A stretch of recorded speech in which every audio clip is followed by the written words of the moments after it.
My wife texted me. I found someone worth 100 of you. Your company is collapsing. Sign the divorce papers and figure it out yourself. I replied, with just one word. Finally, then, I shut down every account, card and privilege I had quietly paid for. Over the years, she thought I was acting out of anger. What she didn't know was that I had spent 11 weeks preparing for that message. 3 weeks later, she was smiling in front of 400 people until the doors suddenly opened. Thank you for choosing to spend this time here on Revenge, Dad. It means more than you know. Tell me in the comments what city or country are you joining from today. Let's see how far this community reaches. Some elements of this story are fictional, crafted to make the message land with purpose. Similarities to any names or locations are purely coincidental, but the lesson waiting at the end of this story is one worth staying for. My name is Arthur Hayes. I am 67 years old, and I have spent the better part of 4 decades on my knees in the dirt, brushing soil away from things the world forgot existed. I have pulled civilizations out of the earth with my bare hands. I have identified forgeries that fooled entire museum boards. I have testified before congressional committees on the preservation of cultural heritage sites stretching from the Nevada desert to the coast of Maine. None of that prepared me. For the moment, my wife's name lit up my phone screen at 11:30 on a Tuesday night in early November. Ethan Bell had been with me for 31 years. He was 61 years old, built like a man who had spent 3 decades hauling equipment across uneven terrain, and possessed of a mind so methodical and precise that I had long ago stopped thinking of him as an employee and started thinking of him as the other half of my operational brain. We were working late in the archive room, a climate-controlled space I rented on the lower floor of a pre-war building in Lower Manhattan, 3 blocks from the river. The room smelled the way all good archive rooms smell, like dust-old paper, and the particular silence of things that have survived longer than the people who made them. Ethan was running a diagnostic on our internal server logs. His reading glasses perched low on his nose, 3 empty coffee cups lined up beside his keyboard, like soldiers who had already fallen. I was cross-referencing a set of excavation permits against our digital access records, looking for the specific discrepancy I had first noticed 11 weeks earlier. The one that told me, with the quiet certainty of a man who has spent his life reading evidence, that something was deeply wrong inside my own house. My phone vibrated against the wooden table. I looked down. The screen read, Vanessa. "Give me a moment," I told Ethan. He didn't look up from his screen. "Take your time." I opened the message. I read it once. Then I read it again, slowly, the way I read field reports from sites I haven't visited yet, looking for the details that matter, separating what is stated from what is implied. Your company is about to collapse, and your reputation is finished. I refuse to spend the rest of my life standing next to a useless old man who can't see what's right in front of him. I've found Victor. He's wealthy, powerful, and worth 100 of you. Sign the divorce papers, get out of the house, and don't expect to walk away with anything. If you end up broke, sick, or out on the street someday, don't call me. Figure it out yourself. I set the phone down on the table face up, so the screen was still visible. There was a photograph of Margaret on the corner of my desk, my first wife gone 11 years now. She was laughing in the picture, caught mid-sentence at some university dinner I barely remembered attending. She had always said that my greatest quality was my patience. "You wait longer than any man I've ever known," she used to tell me, pressing her palm flat against my chest. "You wait until you're absolutely certain, and then you move like you've already won." I thought about Margaret for exactly 4 seconds. Then I picked up my phone, opened the message, and typed 2 letters and a period. Finally, I pressed send.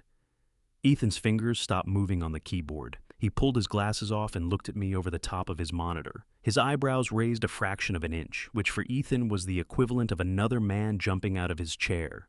"She sent it?" he asked. "She sent it?"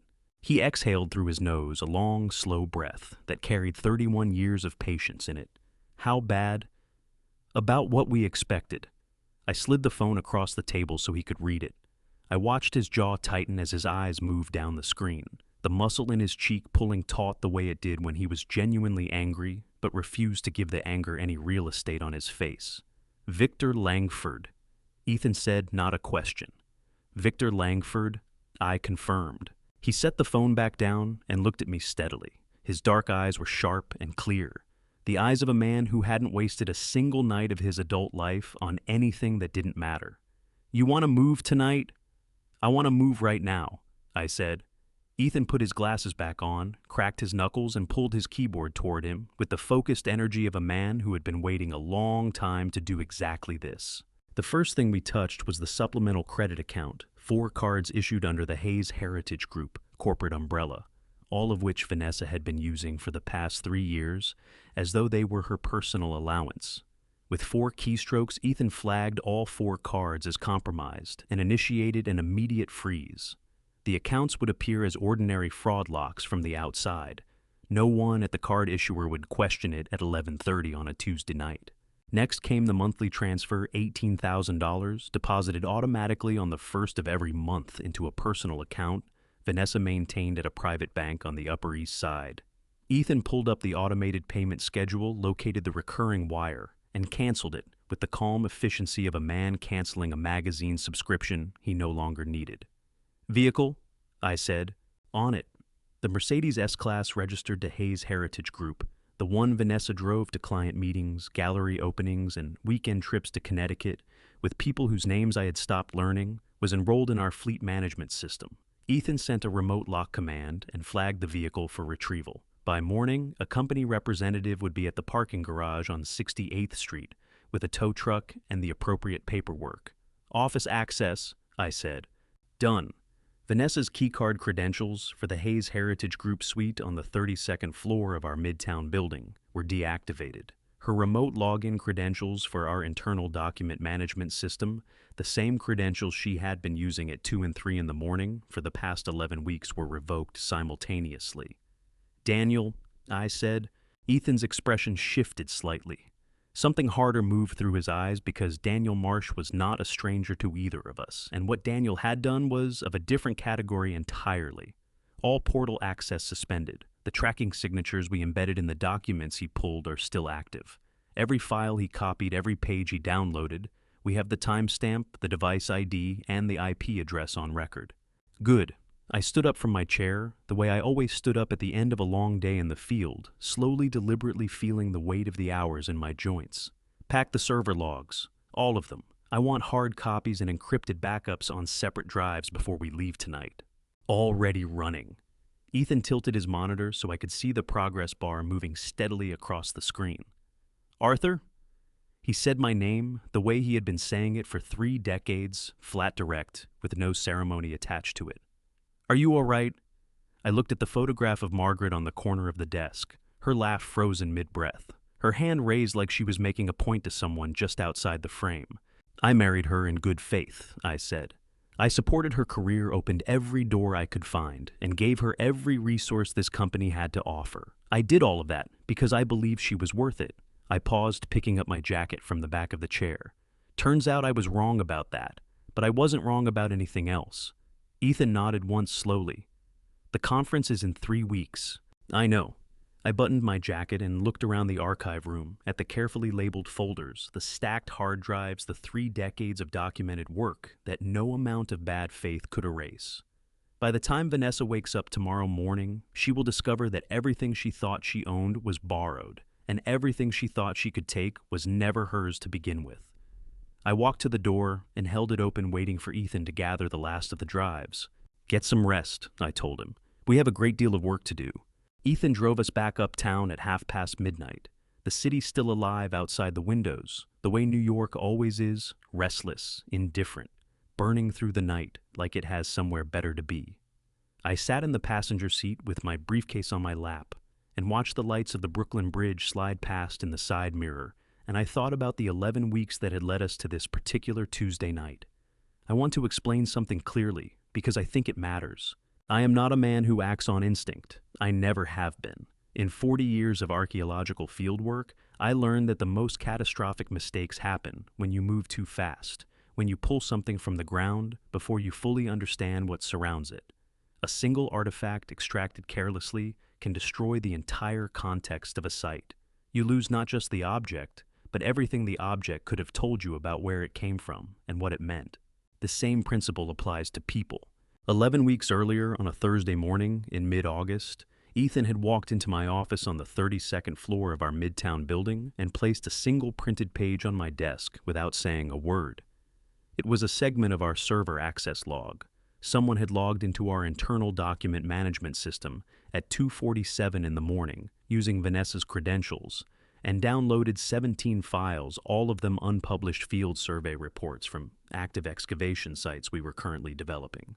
"How many times," I asked him. "That I have confirmed 11. Ethan sat down across from me, his hands flat on his knees, his voice carrying the particular flatness of a man delivering information he wishes he didn't have. "The pattern started 8 weeks ago, always between 2 and 4 in the morning, always from the same external IP address, which traces back to a residential building in Tribeca. I knew the building. I had attended a dinner party there 6 months earlier, hosted by a man named Victor Langford. I did not react the way Vanessa would have expected me to react with confrontation with accusations, with the kind of emotional scene that would have given her, and whoever was helping her, the opportunity to destroy evidence and disappear into carefully constructed alibis.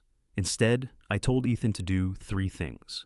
First, activate deep audit logging across every server, every database, and every file storage system. We operated logging so thorough that every single access event would be recorded, with timestamps, device, identifiers, and behavioral metadata.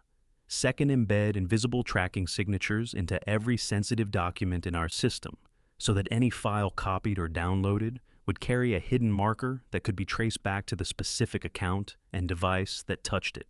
Third change, absolutely nothing else. Leave every door exactly as open as it had been. Let whoever was inside our system believe they were invisible. "You want them to keep going," Ethan said. "I want them to finish," I told him. "I don't want Vanessa. I want everyone she's working with. I want the whole picture before I move a single piece."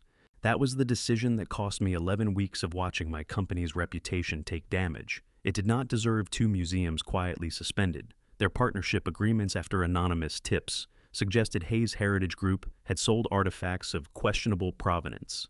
Our primary lender, First National, sent a formal letter requesting a review of our credit facilities.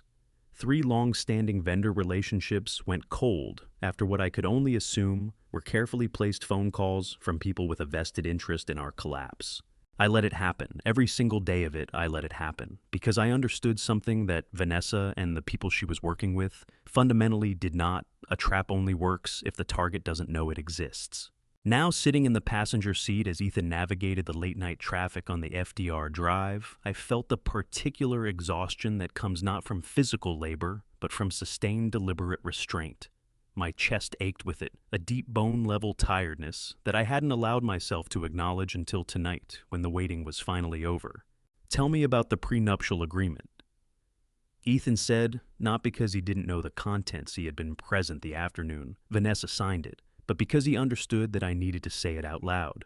"She signed it on November 14th, 2019, I said. "With her own attorney present, a woman named Christine Farrell from a firm on Park Avenue. Full financial disclosure on both sides. The agreement explicitly states that Hayes Heritage Group, all subsidiary entities, all intellectual property, all excavation rights, and all collection assets remain the sole property of Arthur James Hayes, regardless of the duration of the marriage." I paused, watching a cab cut across 3 lanes of traffic without signaling. She read it. Christine Farrell read it to her paragraph by paragraph. Vanessa signed every page. And the house. The Upper East Side property was transferred into the Margaret Hayes Memorial Trust in 2016, 2 years after Margaret passed. My voice tightened slightly when I said her name. It always did, even now, even after 11 years. Margaret Elizabeth Hayes, who had spent 26 years building something real alongside me, who had understood that what we were building together was bigger than either of us individually, and who had made me promise in the last weeks of her life that I would protect it. The trust is irrevocable. Vanessa's name appears nowhere in the trust documents. She has no claim to the property, no standing to petition for its inclusion in any divorce proceeding, and no legal mechanism by which she can compel its sale or transfer. She didn't know that. I turned to look at him. She never asked. Ethan exhaled sharply through his nose, a sound that from him carried the weight of genuine disgust. 5 years, he said. She lived in that house for 5 years and never once asked whose name was on the deed. She assumed, and that assumption I thought was perhaps the most revealing thing about Vanessa Cole, that she had spent 5 years collecting the benefits of a life she had never bothered to understand. She had worn the house like a piece of jewelry, something valuable and decorative, without ever wondering what it was made of or who had built it. I had met Vanessa at an appraisal conference in Boston 4 years after Margaret died. She was sharp and well-presented and genuinely knowledgeable about antiquities authentication, at least at the level she operated on then. What I hadn't understood until much later was how much of her subsequent reputation had been quietly constructed by my own hand, the field reports I had discreetly corrected before they went to publication. The client introductions I had arranged through contacts she didn't have the institutional access I had quietly provided, through channels she assumed were responding to her own credentials. She had believed she was rising on her own merit. She had been rising on my infrastructure. "There's one more thing," Ethan said, pulling onto 57th Street. Daniel Marsh, my son-in-law, a corporate attorney with a practice in Midtown, a firm handshake and a gift for making every conversation feel like it was going exactly the way he had planned. He had married my daughter Olivia 7 years ago, and this is the part that cost me something to admit, helped him. The $200,000 I had transferred anonymously to seed his law firm. The lease on the Brooklyn Heights townhouse subsidized through a third-party account Olivia believed was a family inheritance from Daniel's side. The Columbia tuition payments that had arrived in Olivia's account every semester under a name she'd never thought to look up. I had done all of it because I loved my daughter. I had done none of it because I trusted Daniel Marsh. "He used Olivia's login credentials," Ethan said. "She doesn't know. He accessed her account from his personal laptop, pulled copies of 3 executed contracts, and extracted the digital signature files from each one. He used those signatures to build the template for the fraudulent mortgage documents." My hands tightened on the briefcase in my lap. Not from anger, I had moved past the anger weeks ago, but from something harder and colder, the sensation of looking at evidence you hoped you had misread and discovering that you had read it exactly right the first time. "She had no part in it?" I asked. My voice came out steady. I was proud of that. "None that I can find," Ethan said.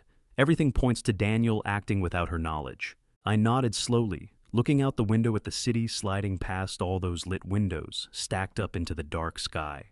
All those lives running parallel to mine without any awareness that any of this was happening. Olivia, my daughter who had grown up drawing maps of imaginary archaeological sites on the backs of my field notebooks, who had her mother's laugh and her mother's stubbornness, and her mother's absolute refusal to accept an explanation that didn't hold together logically, who had somewhere in the past 6 years started looking at me the way Vanessa had taught her to look at me, with a wariness I hadn't earned and a distance I didn't know how to close. That was the wound beneath the wound. That was the part that actually hurt.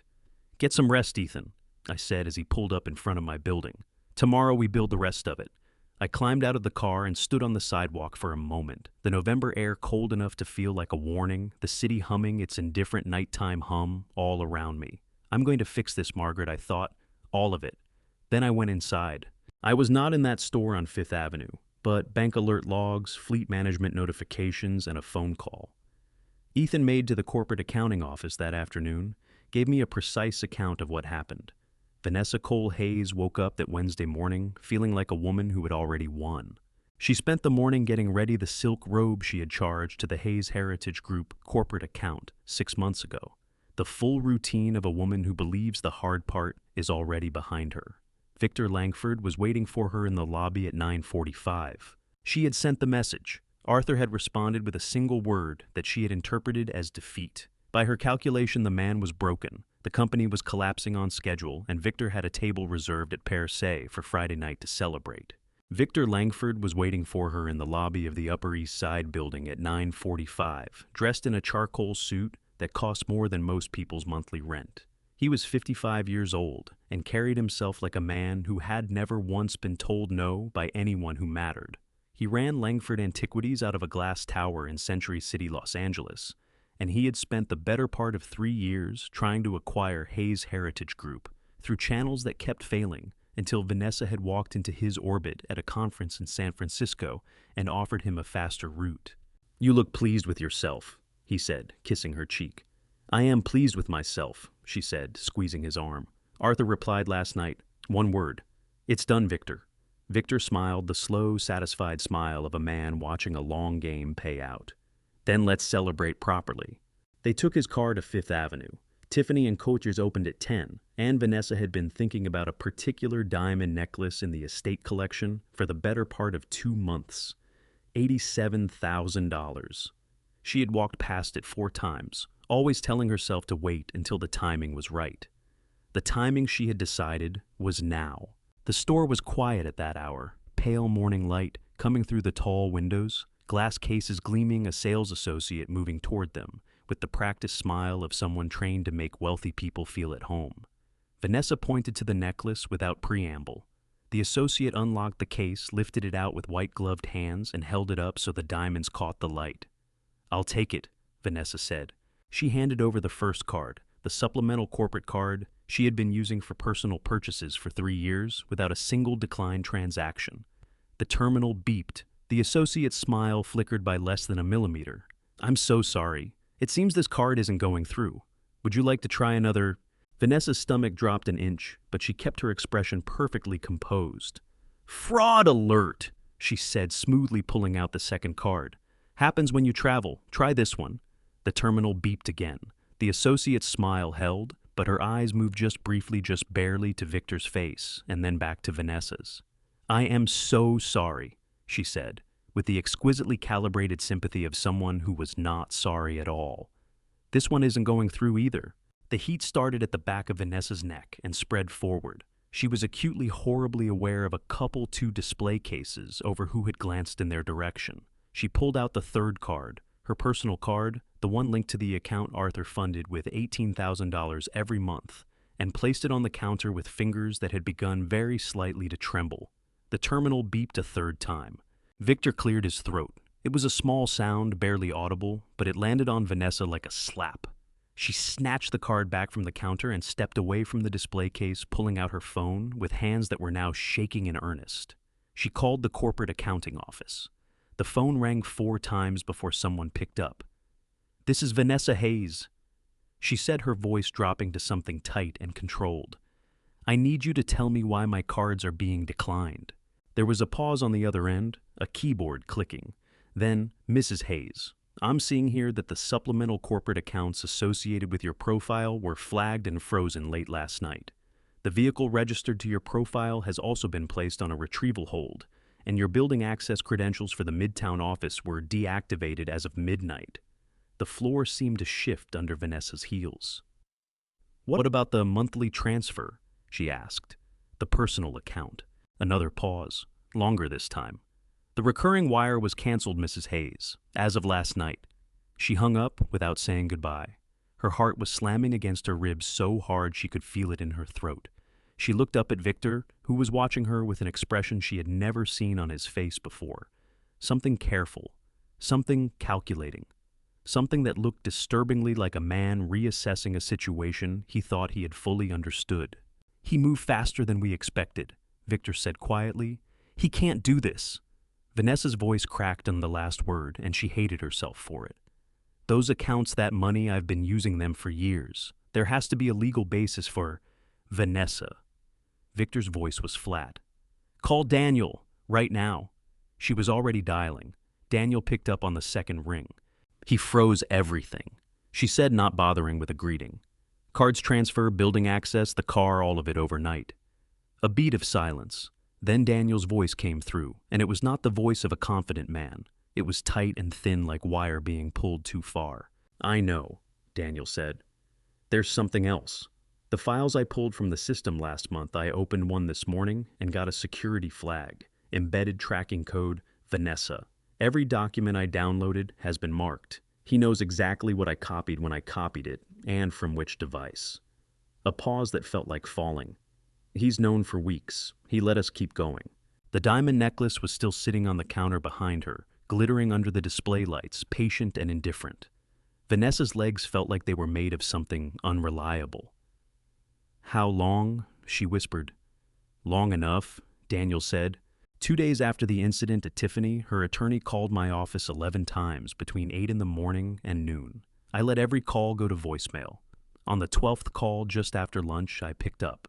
"Mr. Hayes." The voice was loud, aggressive, and carefully rehearsed the voice of a man who charged $400 an hour and wanted you to feel every cent of it. My name is Gerald Potts. I represent Vanessa Cole Hayes in the matter of your impending divorce. I want to be very direct with you, sir. My client is entitled to equitable distribution of all marital assets under New York domestic relations law, and that includes Hayes Heritage Group, the Upper East Side residence, and all investment accounts accumulated during the course of your marriage. We are prepared to file for an emergency injunction by end of business Friday if you do not restore access to my client's accounts within 24 hours. I let him finish. Gerald Potts was the kind of attorney who interpreted silence as weakness, so I gave him 12 full seconds of it, enough to let him feel confident, before I spoke. Mr. Potts, I said, I'd like you to check your email. I've just sent you 3 documents. I'll wait. I heard him typing. Then I heard him stop typing. The first document, I said, is the prenuptial agreement your client signed on November 14th, 2019 in the presence of her own independent counsel, Christine Farrell of Farrell and Associates on Park Avenue. The agreement explicitly excludes Hayes Heritage Group from any claim of equitable distribution. Your client read it, her attorney explained it, and she signed every page. A pause. I kept going. The second document is the deed for the Upper East Side property, which was transferred into the Margaret Hayes Memorial Trust in 2016, 2 years before I met your client. The trust is irrevocable. It cannot be dissolved, transferred, or compelled by any divorce proceeding. Vanessa's name does not appear in any trust document in any capacity whatsoever. The sound of rapid clicking, Potts scrolling, reading, realizing. The third document, I continued, is the Articles of Incorporation for Hayes Heritage Group, dated March 2003. The company was established 16 years before my marriage to Vanessa. She holds no equity, no shares, no partnership interest, and no claim of any kind. I leaned back in my chair and looked out at the Manhattan skyline, gray and solid and indifferent to all of this. Mr. Potts, I didn't freeze my wife's assets. I terminated discretionary benefits that my private company had been voluntarily extending to her. That is entirely within my rights as sole managing director. Mr. Hayes, the courts may view her contributions to the marriage as her contributions, I said, and I kept my voice perfectly even, consisted of spending money that flowed from my accounts and attending events on behalf of a company she had no ownership stake in. I would encourage you before you file anything to ask your client how she intends to pay your retainer, because the cards she used to hire you were among the accounts frozen 2 nights ago. A long, uncomfortable pause followed the sound of a man doing mathematics he didn't like. I'll need to consult with my client, Potts said. His voice had lost about 60% of its volume. Of course, I said. Take all the time you need. I hung up and set the phone down on my desk. Ethan was standing in the doorway with 2 cups of coffee, having heard the entire exchange through the open door. He walked in, set 1 cup in front of me, and sat down across the desk, with the quiet satisfaction of a man watching a long-rehearsed plan execute exactly as designed. He'll be back, Ethan said. He won't, I said. He just realized his client has no money and no case. Gerald Potts didn't get to $400 an hour by working for free. I picked up the coffee and looked at the photograph of Margaret on the corner of my desk. 11 years gone, and I still reach for her in moments like this, not from grief anymore, but from habit, from the deep muscle memory of sharing every significant moment with the person who understood them best. Page 14, paragraph 3, I thought. She would have laughed at that. 3 days later, a certified letter arrived from Farrell and Associates informing me that Gerald Potts had withdrawn from the case due to irreconcilable differences with his client over the direction of litigation. He never called back. There is a particular kind of satisfaction that comes from reading evidence you spent months collecting, not excitement, not anger, but the quiet, settled feeling of a man who dug carefully and found exactly what he suspected was buried there. Ethan spread the audit report across my desk on the Monday morning following the night Vanessa sent her message 6 days after everything had been set in motion. Let's start with Vanessa, he said, pulling the first page forward.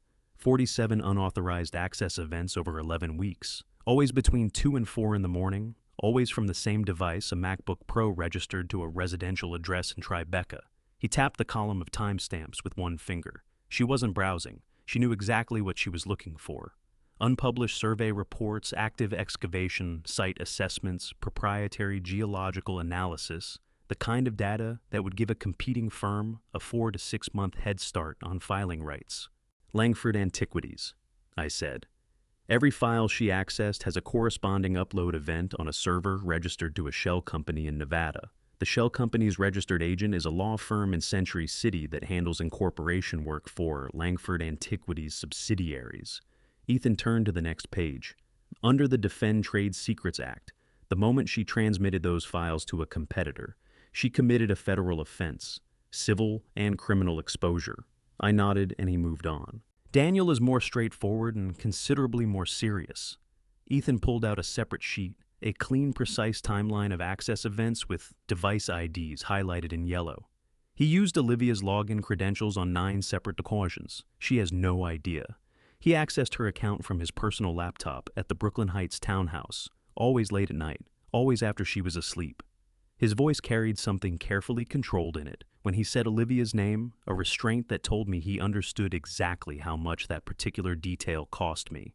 He extracted digital signature files from 3 executed contracts, legitimate documents Arthur had signed in the normal course of business. He used those extracted signatures to construct the template for the fraudulent mortgage instruments, which constitutes forgery of financial instruments under New York penal law, I said, and wire fraud under federal statute because he transmitted the forged documents electronically.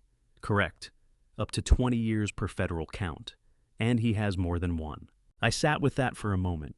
Daniel Marsh, who had shaken my hand at his wedding rehearsal dinner and told me I was the father he'd always wished he'd had.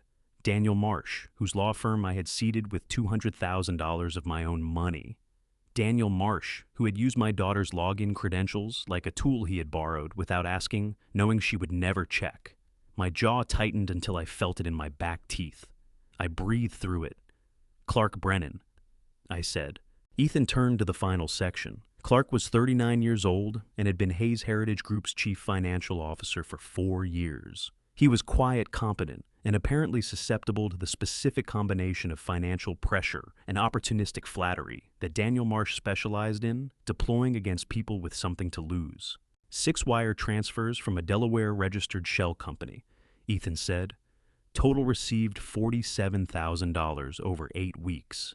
In exchange, Clark delayed payments to 6 vendors, manufactured false cash flow reports showing the company operating at a significant deficit, and submitted falsified liquidity assessments to First National Bank. He looked up at me over his glasses. The bank's credit review was triggered entirely by Clark's falsified data. He knew what he was doing. He knew exactly what he was doing. I stood up and walked to the window. 31 floors below Midtown moved through its Monday morning routines, cabs and delivery trucks, and people walking fast with their chins down against the November wind. A city that did not care in the slightest about any of this. The bait, I said. Let's build it. Ethan pulled his laptop forward and opened a blank document. What we constructed over the next 2 hours was a masterpiece of deliberate fiction, a complete field assessment for a site we designated Lot 7 Carson Valley, Nevada. Real GPS coordinates for a parcel of empty federal land. A plausible geological formation. And buried in the executive summary, the line that would make any antiquities firm with ambitions salivate preliminary sonar analysis suggests the presence of pre-Columbian artifacts in significant quantity. Estimated recovery and auction value $40 to $60 million. It was from a technical standpoint entirely convincing. It was also entirely invented. Which folder? Ethan asked. The one she checks most frequently, I said. The active sites subdirectory. Put it between the Nevada permits and the Utah correspondence, so it looks like routine filing. Ethan uploaded the file at 9:17 in the evening. He set a real-time alert on his phone so that if anyone accessed or downloaded the document, he would know within 60 seconds. Now we wait, he said. Now we wait. I agreed. I went home, made myself a bowl of soup. I barely tasted and read 40 pages of a monograph on Mississippian culture before falling asleep in my chair. At 7:14 the following morning, my phone rang. It was Ethan. His voice was flat and precise, but underneath it I could hear something that in any other man would have been called excitement. That Langford Antiquities, he said, filed a survey permit application with the California State Historic Preservation Office at 9:47 this morning, For Lot 7, Carson Valley, Nevada. A pause. 12 hours and 30 minutes after we uploaded the file. I set down my coffee cup very carefully on the kitchen counter. They didn't even wait for morning, I said. No, said Ethan, they did not. In archaeology, we use the term control sample to describe something planted deliberately within a site to test the integrity of the surrounding environment. You introduce a known quantity into an unknown system and watch what happens. If the system is clean, nothing moves. If the system is compromised, the sample disappears and you know exactly where it went. Victor Langford had just failed the most expensive control sample test of his professional life. I spent the morning on the phone with our legal team, walking them through the California SHPO filing and what it represented. The survey permit application was a public record time-stamped, signed submitted, under Langford Antiquities corporate letterhead. It referenced geographic coordinates, geological formation, data, and preliminary sonar findings that existed in exactly one place on Earth, the fictitious file Ethan and I had constructed and uploaded to our internal system at 9:17 the previous evening. "As that's theft of trade secrets," said our lead attorney, Patricia Dunn, her voice carrying the particular energy of a lawyer who has just been handed something clean and airtight. "Federal offense under the Defend Trade Secrets Act, civil damages plus criminal referral. And because they filed the permit application, they've created a paper trail that ties the stolen data directly to Langford Antiquities as a corporate entity, not just to Vanessa as an individual." "That's what I needed to hear," I told her. "Keep everything documented and preserved. We'll need it in 3 weeks." After I hung up, I sat at my desk and looked at the survey permit application Ethan had printed and placed in a folder marked simply Lot 7. It was a remarkable document in its way, a detailed, professionally formatted filing for a site that contained nothing but dirt and whatever small creatures had made their homes in the Carson Valley scrubland. Victor Langford had submitted it with complete confidence. He had not paused to verify the site. He had not sent a scout. He had taken data stolen from my system and acted on it within 12 hours because he was at his core a man who trusted his own greed more than his own judgment. That was the crack in him. That was where the whole thing would come apart. I was still thinking about that when Ethan walked in and set his laptop on my desk, turning the screen toward me. "You need to hear this," he said. 3 days earlier, Ethan had arranged for our facilities team to conduct routine maintenance on the private meeting suite Hayes Heritage Group maintained at the Pierre Hotel on 5th Avenue, a corporate account we had held for 11 years, used for client meetings and confidential consultations. The suite was registered exclusively under Hayes Heritage Group's corporate name. I was and remained the sole authorized account holder.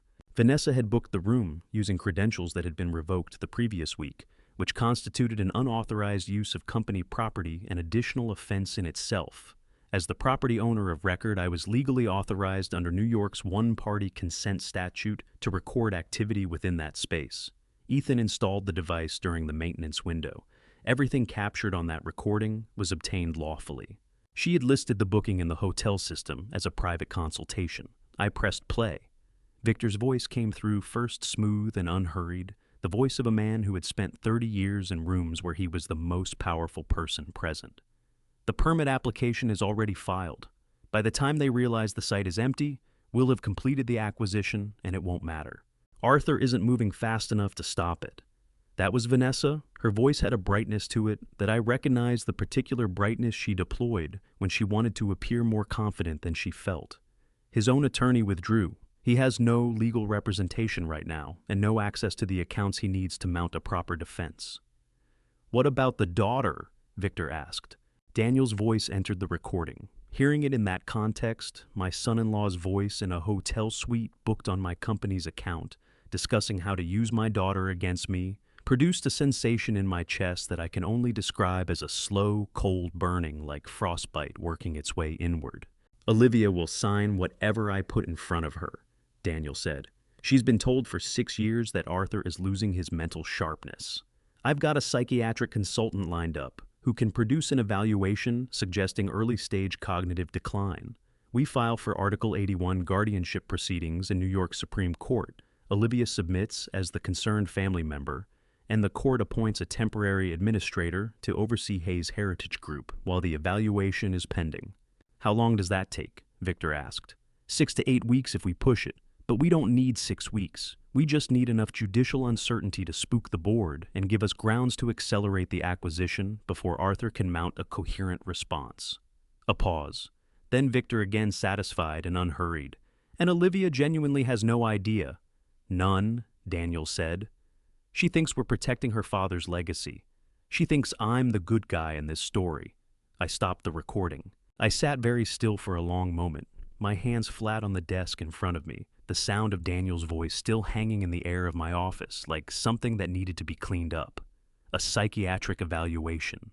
Margaret's eyes and Margaret's way of laughing, and that same unshakable refusal to be deceived that had made her mother impossible to fool. The burning in my chest spread upward into my throat. A fabricated psychiatric evaluation, I said, and my voice came out steadier than I had any right to expect. That's fraudulent medical testimony. That's a separate federal offense on top of everything else. I've already flagged it for Patricia Dunn, Ethan said.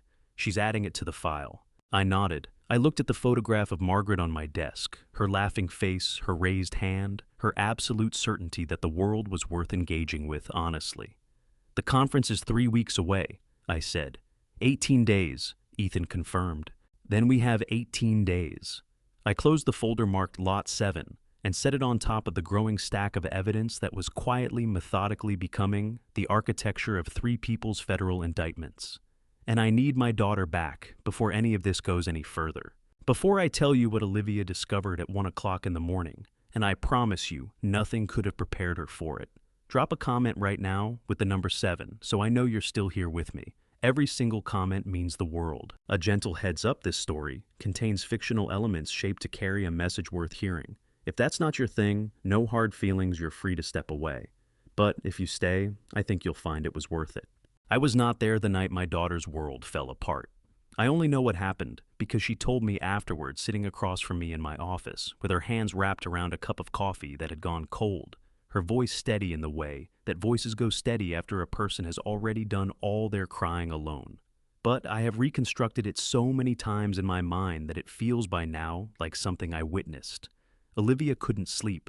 She had been lying awake since 11, staring at the ceiling of the Brooklyn Heights townhouse while Daniel slept beside her, with the absolute unbothered ease of a man with a clear conscience, which told her something she would later say even before she knew what it was telling her. She had been feeling it for weeks, a low, persistent unease like a sound at a frequency just below hearing. Something was not adding up. Daniel was gone more often. His phone stayed face down on every surface. When she asked about her father, he pivoted to statistics and projections, and the same 3 talking points about cognitive decline that he had been repeating, like a script he had memorized from somewhere. At 1 in the morning, she gave up on sleep and went to the kitchen for a glass of water. The light under Daniel's office door stopped her cold. She stood in the hallway in her socks glass in hand and listened. His voice was low, and she could only catch fragments: the conference, the filing, the administrator. But it was not the words that made her stomach clench and her mouth go dry. It was his tone. She had been married to Daniel Marsh for 7 years. She knew every register of his voice, the courtroom voice, the dinner party voice, the voice he used when he was charming someone he needed something from. The voice coming through that door was none of those. It was loose and satisfied in a way she had never heard before, the voice of a man talking to someone he didn't need to perform for.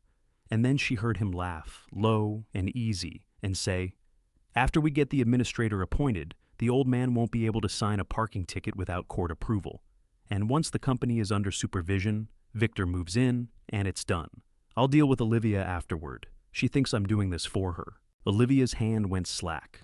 The glass of water hit the hardwood floor and shattered. She didn't move. She stood in the broken glass in her bare feet and felt something happen inside her chest that she described to me later as the sensation of a building she had lived in her whole life suddenly revealing that it had no foundation. Every floor dropping at once. Everything she had trusted holding its weight until this exact moment and then releasing all of it simultaneously. Daniel's voice stopped. She heard his chair push back. She moved then, fast back to the bedroom, sliding under the covers and closing her eyes before the office door opened. She heard him come into the hallway, pause, see the broken glass, mutter something under his breath. She heard him go to the kitchen for a paper towel. She lay perfectly still, her heart hammering so hard she was certain he could hear it. her hands fisted in the sheets beneath her. She did not confront him. She had her mother's instincts, even if she hadn't known it until that moment, the understanding that the most dangerous thing you can do when you have discovered something is let the other person know you've discovered it. She waited until he was asleep again.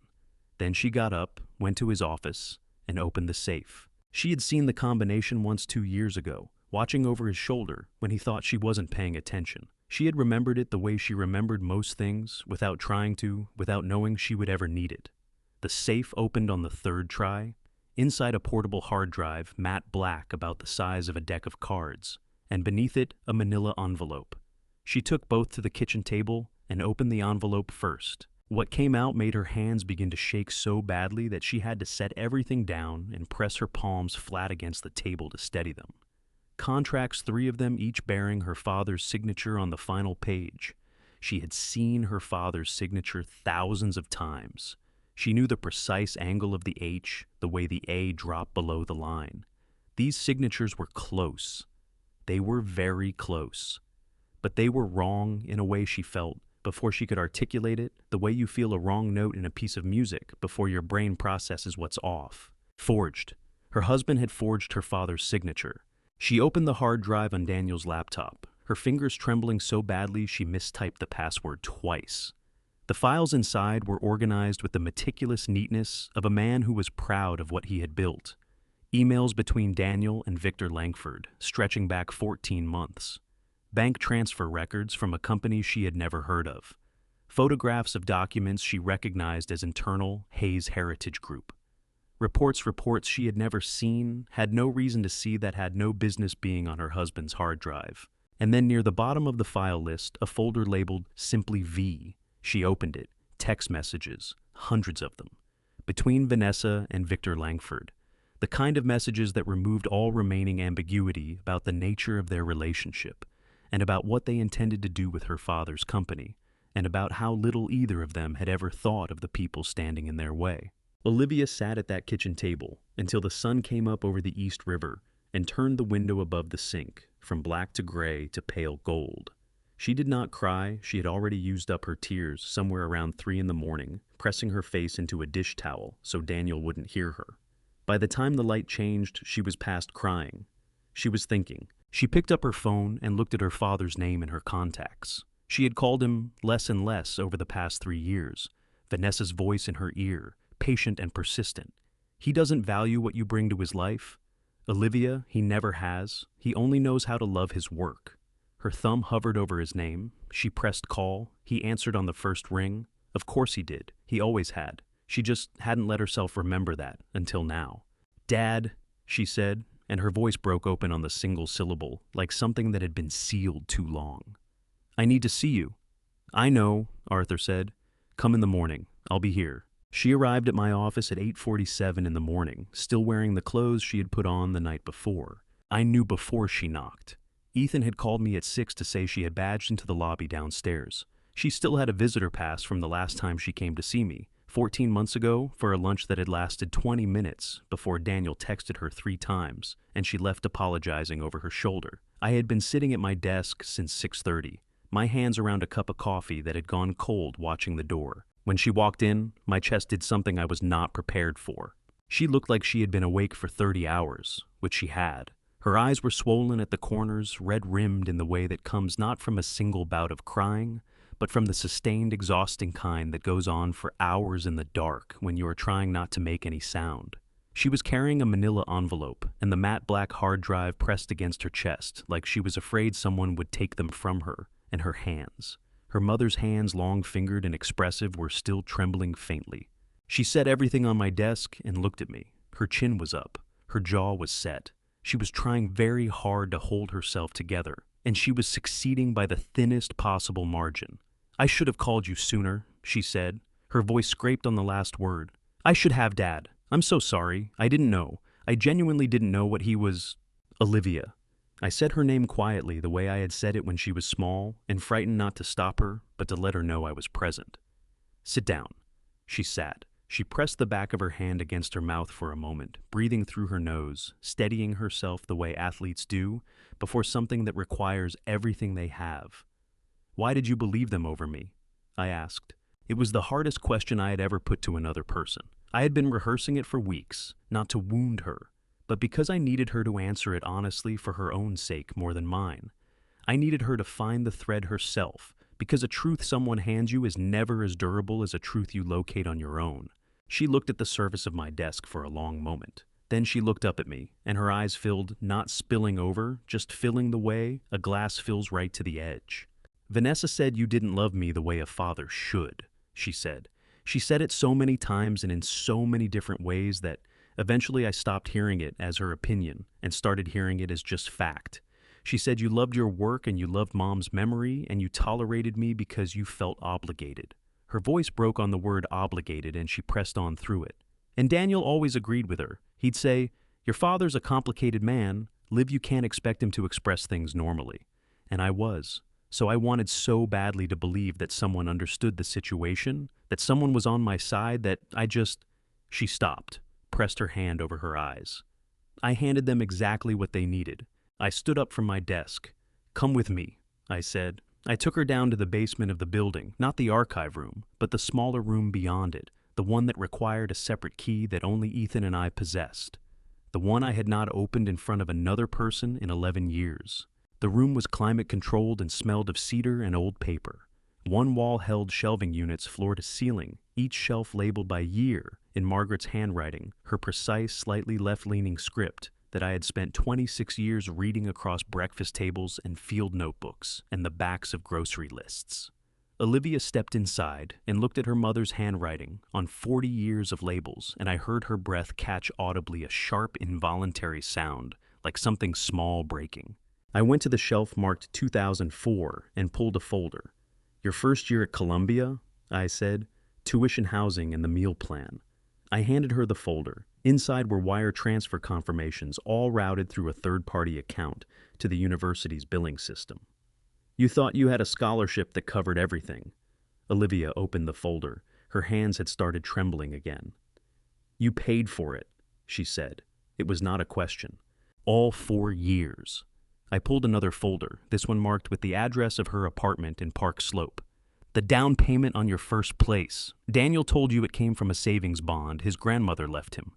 She made a sound that was not quite a word. Her eyes spilled over, and she didn't try to stop it.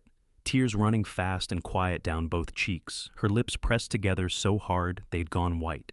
"And the law firm," I said, pulling the last folder.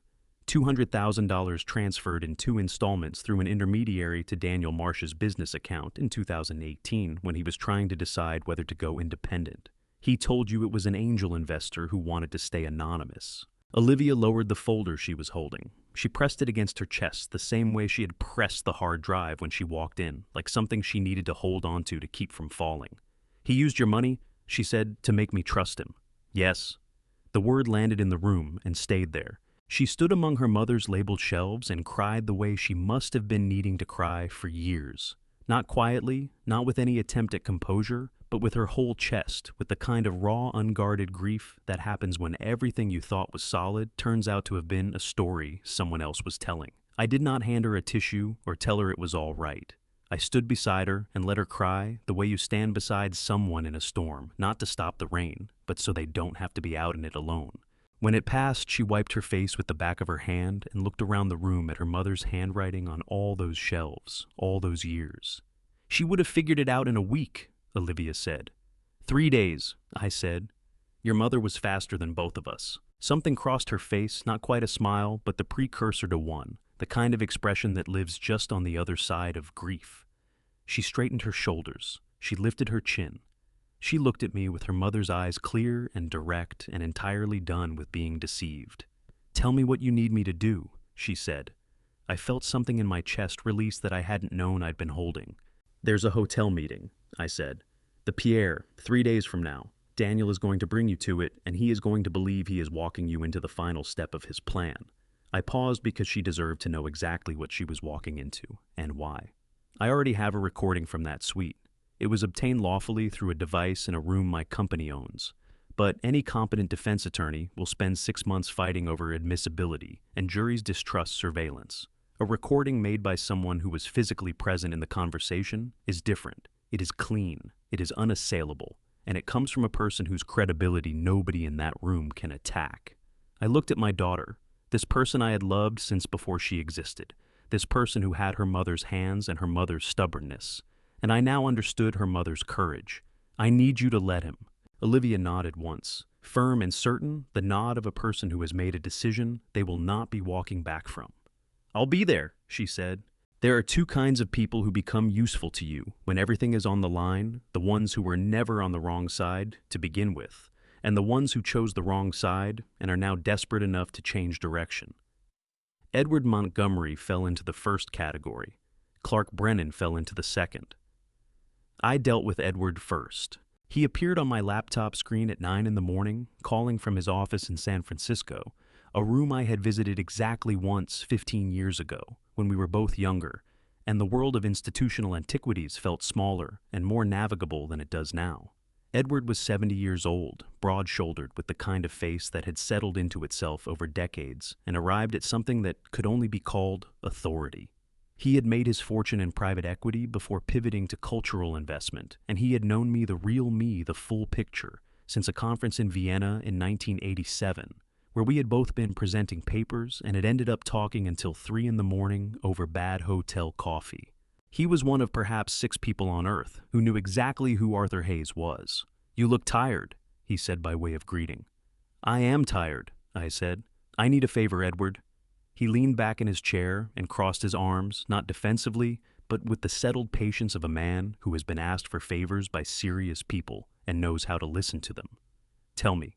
I laid it out for him in 12 minutes. The theft, the forgeries, the fabricated psychiatric evaluation, the survey permit filed for a site that existed only in a file Ethan and I had invented. Victor Langford's ambitions, Vanessa's involvement, Daniel's role, the conference in Chicago, 16 days away. I told him what I needed for him to approach Victor's office as a prospective investor, express interest in backing the acquisition of Hayes Heritage Group, and attach one specific condition to his participation. "You need him on that stage," Edward said. "I need him to believe he has already won," I said.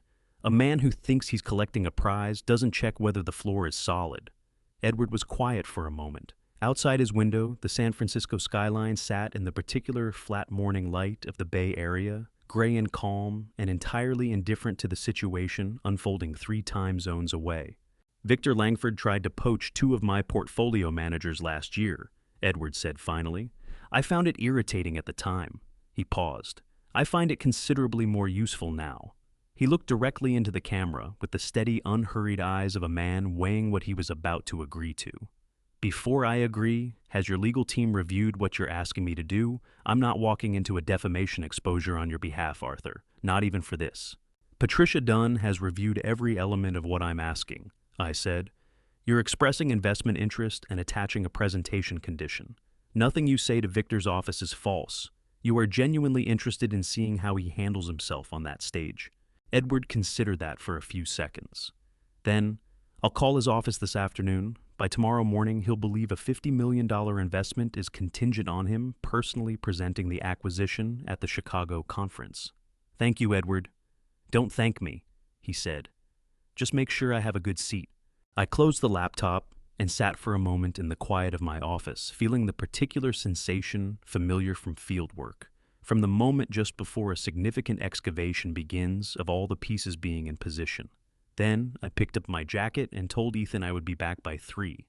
Clark Brennan ate lunch at the same diner in Park Slope every Tuesday and Thursday. Ethan had confirmed this through 2 weeks of observation. Not surveillance in any dramatic sense, just the methodical logging of a man's habits, which are almost always more revealing than his intentions. The diner was called Haskell's, a narrow room with green vinyl booths and a counter that smelled of coffee and frying oil, the kind of place that has existed in Brooklyn for 50 years, without changing anything about itself, and has no plans to start. Clark was already in a booth when I walked in, working through a turkey club with the distracted efficiency of a man eating alone out of obligation rather than appetite. He was 39, but looked older, the particular aging that comes from sustained anxiety rather than time. His hair had thinned at the temples. His suit jacket was draped over the seat beside him, with the careful neatness of someone who could not currently afford to replace it. I slid into the booth across from him. He looked up. His face went through 4 distinct expressions in approximately 2 seconds: confusion, recognition, understanding, and then a fear so complete and physical that his complexion shifted from normal to ash gray between one breath and the next. He put down his sandwich. His hands were not steady. "Mr. Hayes," he said. The words came out as barely more than a shape. "Clark." I placed a folder on the table between us and opened it without hurry. Inside were 12 printed pages, the wire transfer records, the shell company registration, the dates and amounts and account numbers, every transaction documented with the precision that Ethan brought to everything he touched. "I want you to look at these carefully, because I want you to understand that this conversation is happening after I already know everything. I'm not here to find out what you did. I'm here to discuss what happens next." Clark looked at the papers. The color did not return to his face. His jaw worked silently for a moment, like a man trying to locate words in a language he had forgotten. "I can explain," he started. "You don't need to explain," I said. "Daniel Marsh approached you approximately 10 weeks ago. He offered you a total of $47,000, paid in 6 installments from a Delaware shell company in exchange for delaying payments to 6 vendors, falsifying the company's cash flow reports, and submitting inaccurate liquidity assessments to First National Bank. You accepted because you were carrying personal debt you hadn't disclosed to anyone, and you believed the company wouldn't survive the year regardless." I paused. "Is there anything in that summary that is factually incorrect?" "It's banned. Still." Clark's eyes had filled. He was pressing his lips together so hard that the skin around his mouth had gone white. A man trying very hard not to come apart in a diner booth in Park Slope on a Tuesday afternoon. "No," he said. His voice cracked on the single syllable. "No, that's all correct. And here is what I need you to understand," I said, keeping my voice level and unhurried the way I spoke in the field when the ground was unstable and panic was not useful. "Daniel Marsh will not protect you. The moment this becomes a federal investigation, and it will become a federal investigation, he will construct a version of events in which you acted alone, in which he was an unwitting recipient of falsified reports produced by a rogue CFO. He has the legal training to make that argument credibly. You do not have the resources to counter it." Clark was crying now, not loudly but steadily, tears running down the sides of his face with the quiet persistence of a man who has stopped trying to hold them back. He pressed the heel of his hand against one eye, then the other. "What do you want from me?" he asked. "Everything," I said. "Every conversation, every instruction, every payment. Dates, amounts, exact wording. I want you to give a full account to my legal team and agree to testify if called upon." I leaned forward slightly. "In exchange, I will personally attest to your cooperation when I brief the federal investigators. That attestation will not keep you out of consequences entirely, but it will determine the nature and severity of those consequences in ways that matter significantly."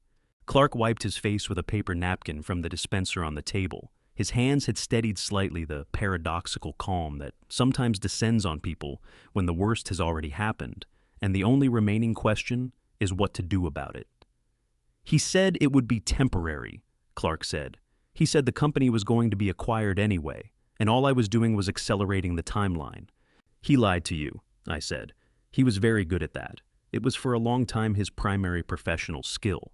Clark looked out the diner window at the Brooklyn street, the pedestrians moving past in their coats in the gray November chill, the ordinary Tuesday afternoon world, carrying on without any awareness of what was being decided in this green vinyl booth. "There's one more thing," he said. "Something I haven't told anyone." He looked back at me, and in his expression I saw the specific exhaustion of a person who has been carrying something heavier than they were built for. "Vanessa and Langford, they're not just planning the acquisition." He looked down at the table. "Daniel told me. He needed me to understand the full scope of what we were involved in. I think he wanted to make sure I couldn't back out once I knew everything. After the conference, they have a buyer, a holding company based in Dubai. The entire archaeological database, 40 years of unpublished survey data, site assessments, proprietary geological analysis. Everything you've ever built." He swallowed.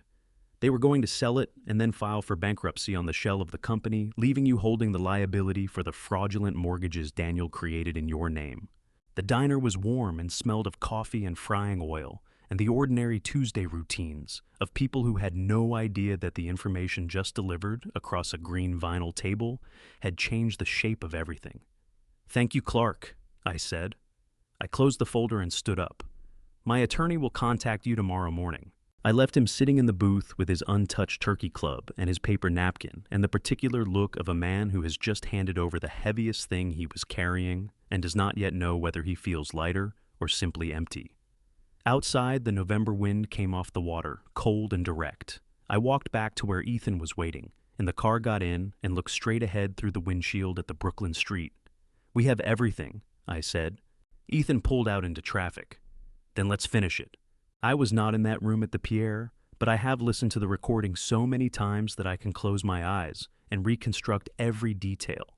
The ambient hum of the hotel's climate system, the faint clink of glassware from the service cart, someone left in the hallway, and underneath all of it, steady and barely audible, the sound of my daughter breathing. She told me later that the hardest part was not the meeting itself. The hardest part was the 45 minutes beforehand, sitting across the dinner table from Daniel in their Brooklyn kitchen, while he talked about the conference and the timeline and what he called the end game, and she had to keep her face arranged in the expression of a worried but compliant wife who was following her husband's lead because she trusted his judgment. She said her hands had been shaking under the table the entire time. She had kept them in her lap, pressed flat against her thighs, and smiled at exactly the right moments and asked exactly the right questions. And when Daniel had reached across the table and squeezed her arm and said, "You're doing the right thing, Liv," for all of us, she had looked him in the eyes and said, "I know," and felt something in her chest go cold and final, like a door closing that she understood would not be opening again. She wore a gray blazer with a deep interior pocket on the left side. Her phone was in that pocket recording application, open, the screen dark. The suite at the Pierre was on the 14th floor, a corner room with tall windows overlooking Fifth Avenue and Central Park. Beyond it, the trees below stripped to their late November bones, the park pale and skeletal in the afternoon light.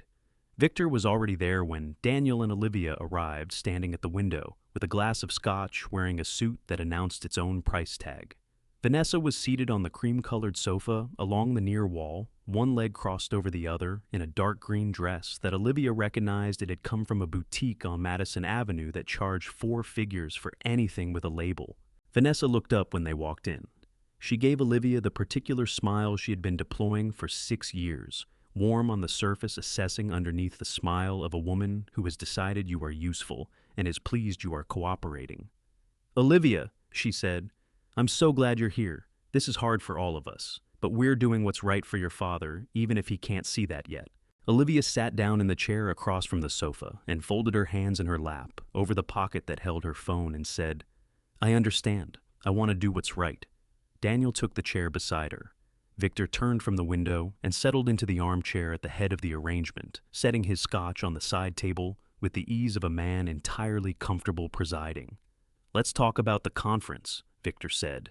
What followed was 53 minutes of conversation that I have since provided in full to the Assistant United States Attorney for the Southern District of New York. Victor spoke first and longest, laying out the timeline with the fluency of a man who had rehearsed it until it felt natural.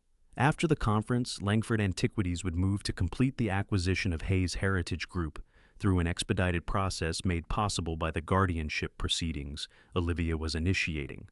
The archaeological database, 40 years of proprietary survey data, would be transferred to a holding structure Victor had established in Delaware for the purpose of the subsequent sale to the Dubai buyer. The sale would be completed within 90 days of the conference. The total consideration, $38 million, of which $10 million would be distributed between Daniel and Vanessa. "And the liability from the mortgage instruments?" Daniel asked. "Stays with the original signatory," Victor said. "Arthur Hayes is the named party on those documents, carries the exposure. By the time anyone untangles the structure, the relevant assets will be 3 jurisdictions away, and we'll have documentation showing Arthur authorized every transaction." Vanessa leaned forward and picked up her glass. "He practically handed us the company," she said, and there was something in her voice, a lightness and ease that Olivia told me later was the most difficult thing to listen to. Not the legal language, not the financial mechanics. Just the lightness in Vanessa's voice when she talked about her father, as though he were a problem that had been solved. 8 months ago, I started pulling the survey reports, and he never once changed the access protocols. He had no idea. He had 47 unauthorized access events logged against your credentials," Olivia said. The room went quiet in a way that had a texture to it. Vanessa looked at her. Victor looked at her. Daniel looked at her with an expression that moved through confusion and arrived somewhere that was not quite alarm, but was adjacent to it. Olivia held their attention for exactly 2 seconds, then shook her head and made her voice apologetic, slightly flustered. The voice of a woman who has accidentally said something she shouldn't have. Sorry, Daniel mentioned the IT review. I didn't mean to interrupt. Keep going. Daniel relaxed. Victor relaxed. Vanessa's eyes stayed on Olivia for one additional beat before she turned back to Victor and continued. And in that beat, Olivia kept her face perfectly composed and her hands perfectly still over the pocket that held her phone, and she did not let herself feel anything at all. After the meeting in the elevator going down, Daniel put his arm around her shoulders and said, "That was perfect, Liv. You were perfect." "Thank you," she said. She looked straight at the elevator doors and kept her voice even and her face neutral, and her left hand pressed flat against the exterior of her blazer pocket, feeling the faint rectangular shape of the phone through the fabric. In the lobby, she told Daniel she needed to use the restroom before they got the car. She went to the far end of the corridor past the concierge desk and stood in the small alcove outside the ladies' room and called me. I answered before the second ring. "Tell me," I said. Her voice, when it came, had a quality I had not heard from her in years, something stripped down and clear, like a frequency with no interference. The voice of a person who has done something frightening and discovered that they were capable of it. "Victor's selling the database to a buyer in Dubai for $38 million, she said. $10 million goes to Daniel and Vanessa. They're planning to leave the mortgage liability in your name. They have documentation they're claiming you signed authorizing every transaction." A breath. "I got all of it, Dad. Every name, every amount, every date, 53 minutes of it." I stood at my office window and looked out at the November evening settling over Midtown Manhattan, the lights coming on in the buildings across the street, the city arranging itself for the night with its usual magnificent indifference.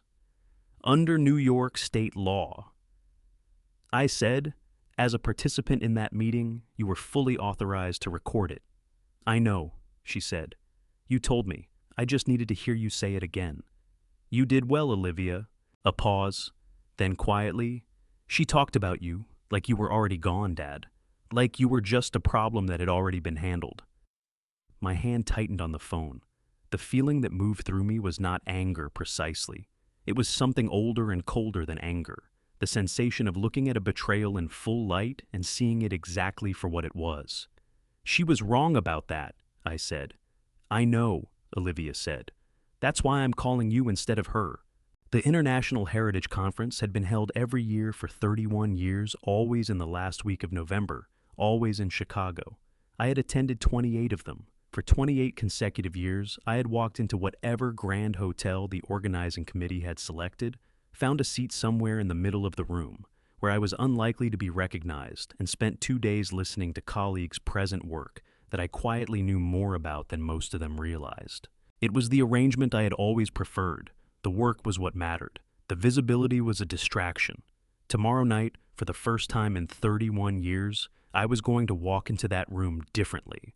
Ethan and I spent the afternoon going through everything one final time. He had organized the presentation materials with the same methodical precision he brought to every operational task. 12 separate evidence folders, each tabbed and cross-referenced the digital files, mirrored on 3 encrypted drives in case any single device failed. The sequence was mapped out to the minute what would appear on screen, in what order, with what accompanying documentation. We had rehearsed it twice already. We did not need to rehearse it again. But we went through it anyway because that is what careful people do before something significant. They check again, not because they expect to find an error, but because the checking itself is a form of respect for the stakes involved.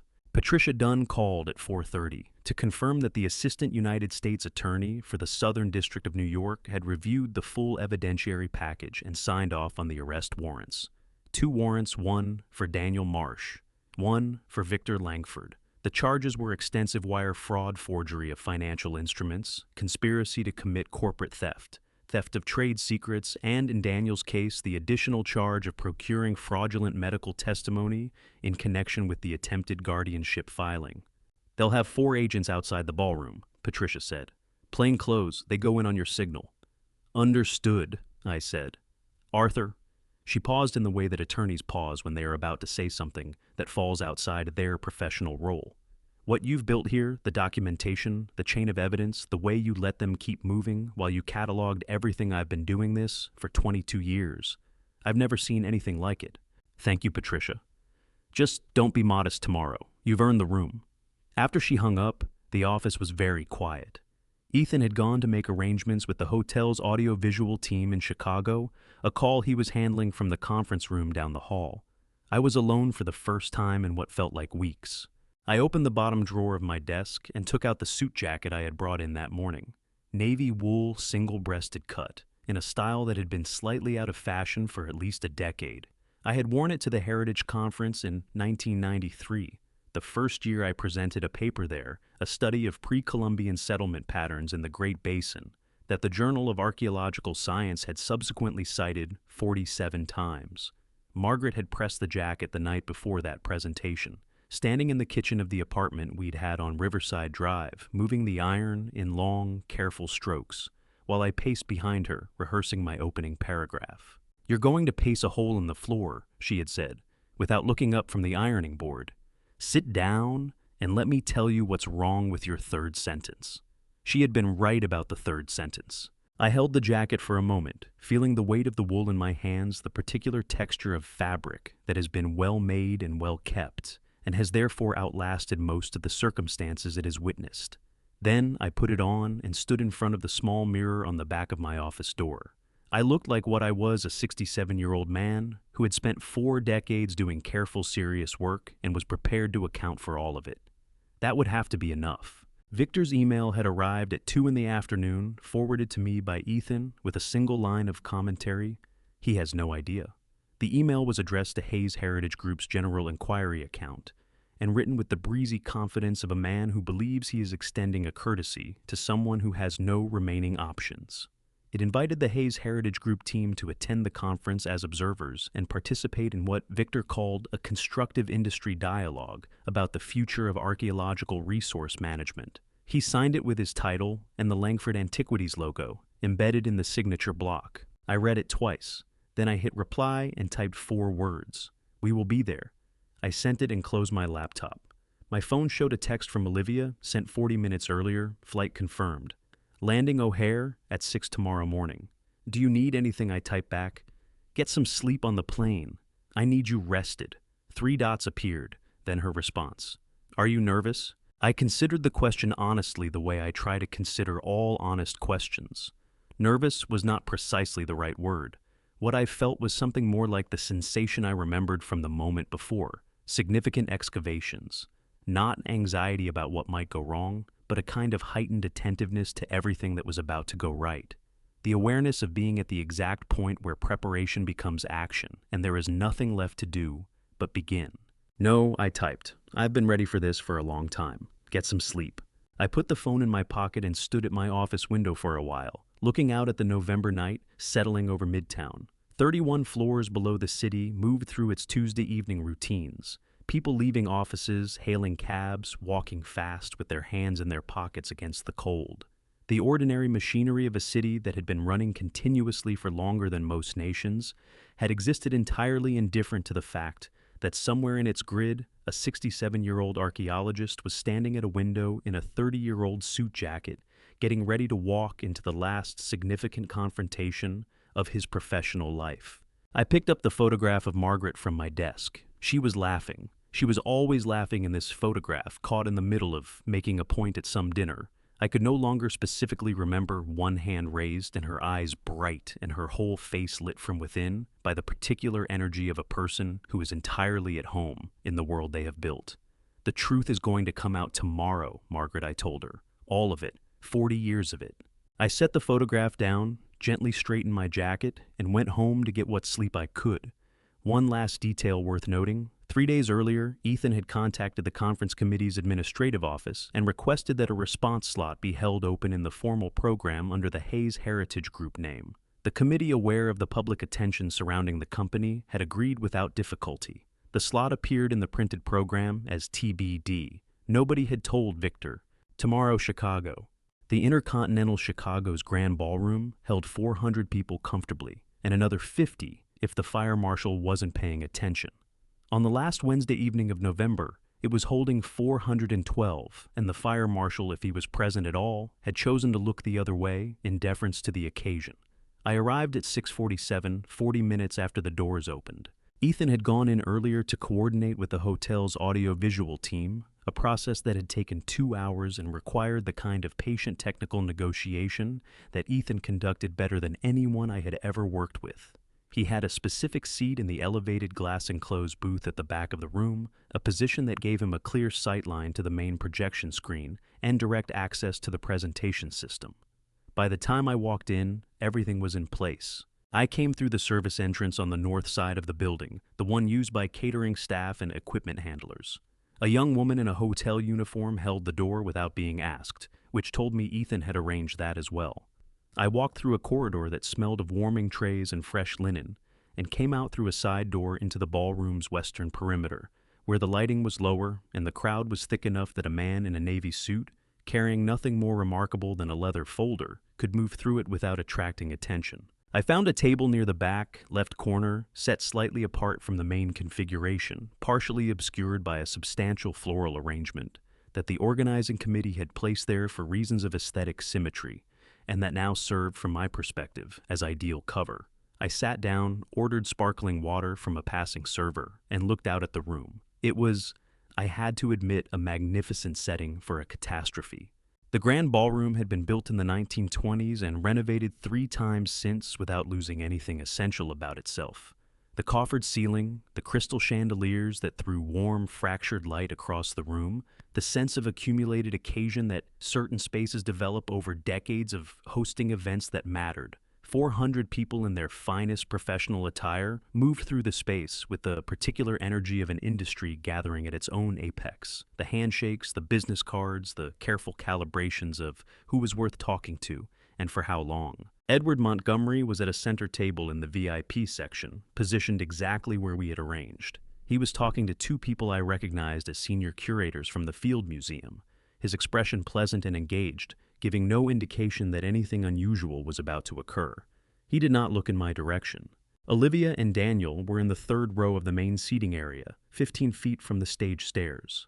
Daniel was in a charcoal suit with a pocket square that matched nothing else he was wearing, the kind of detail that revealed itself in a man who had put on the pocket square for confidence rather than for coordination. He was leaning close to Olivia, talking in the low, urgent way he had always talked to her when he wanted to seem authoritative, and she was nodding at intervals with the practiced composure of a woman who had spent 3 weeks learning to perform a version of herself she no longer was.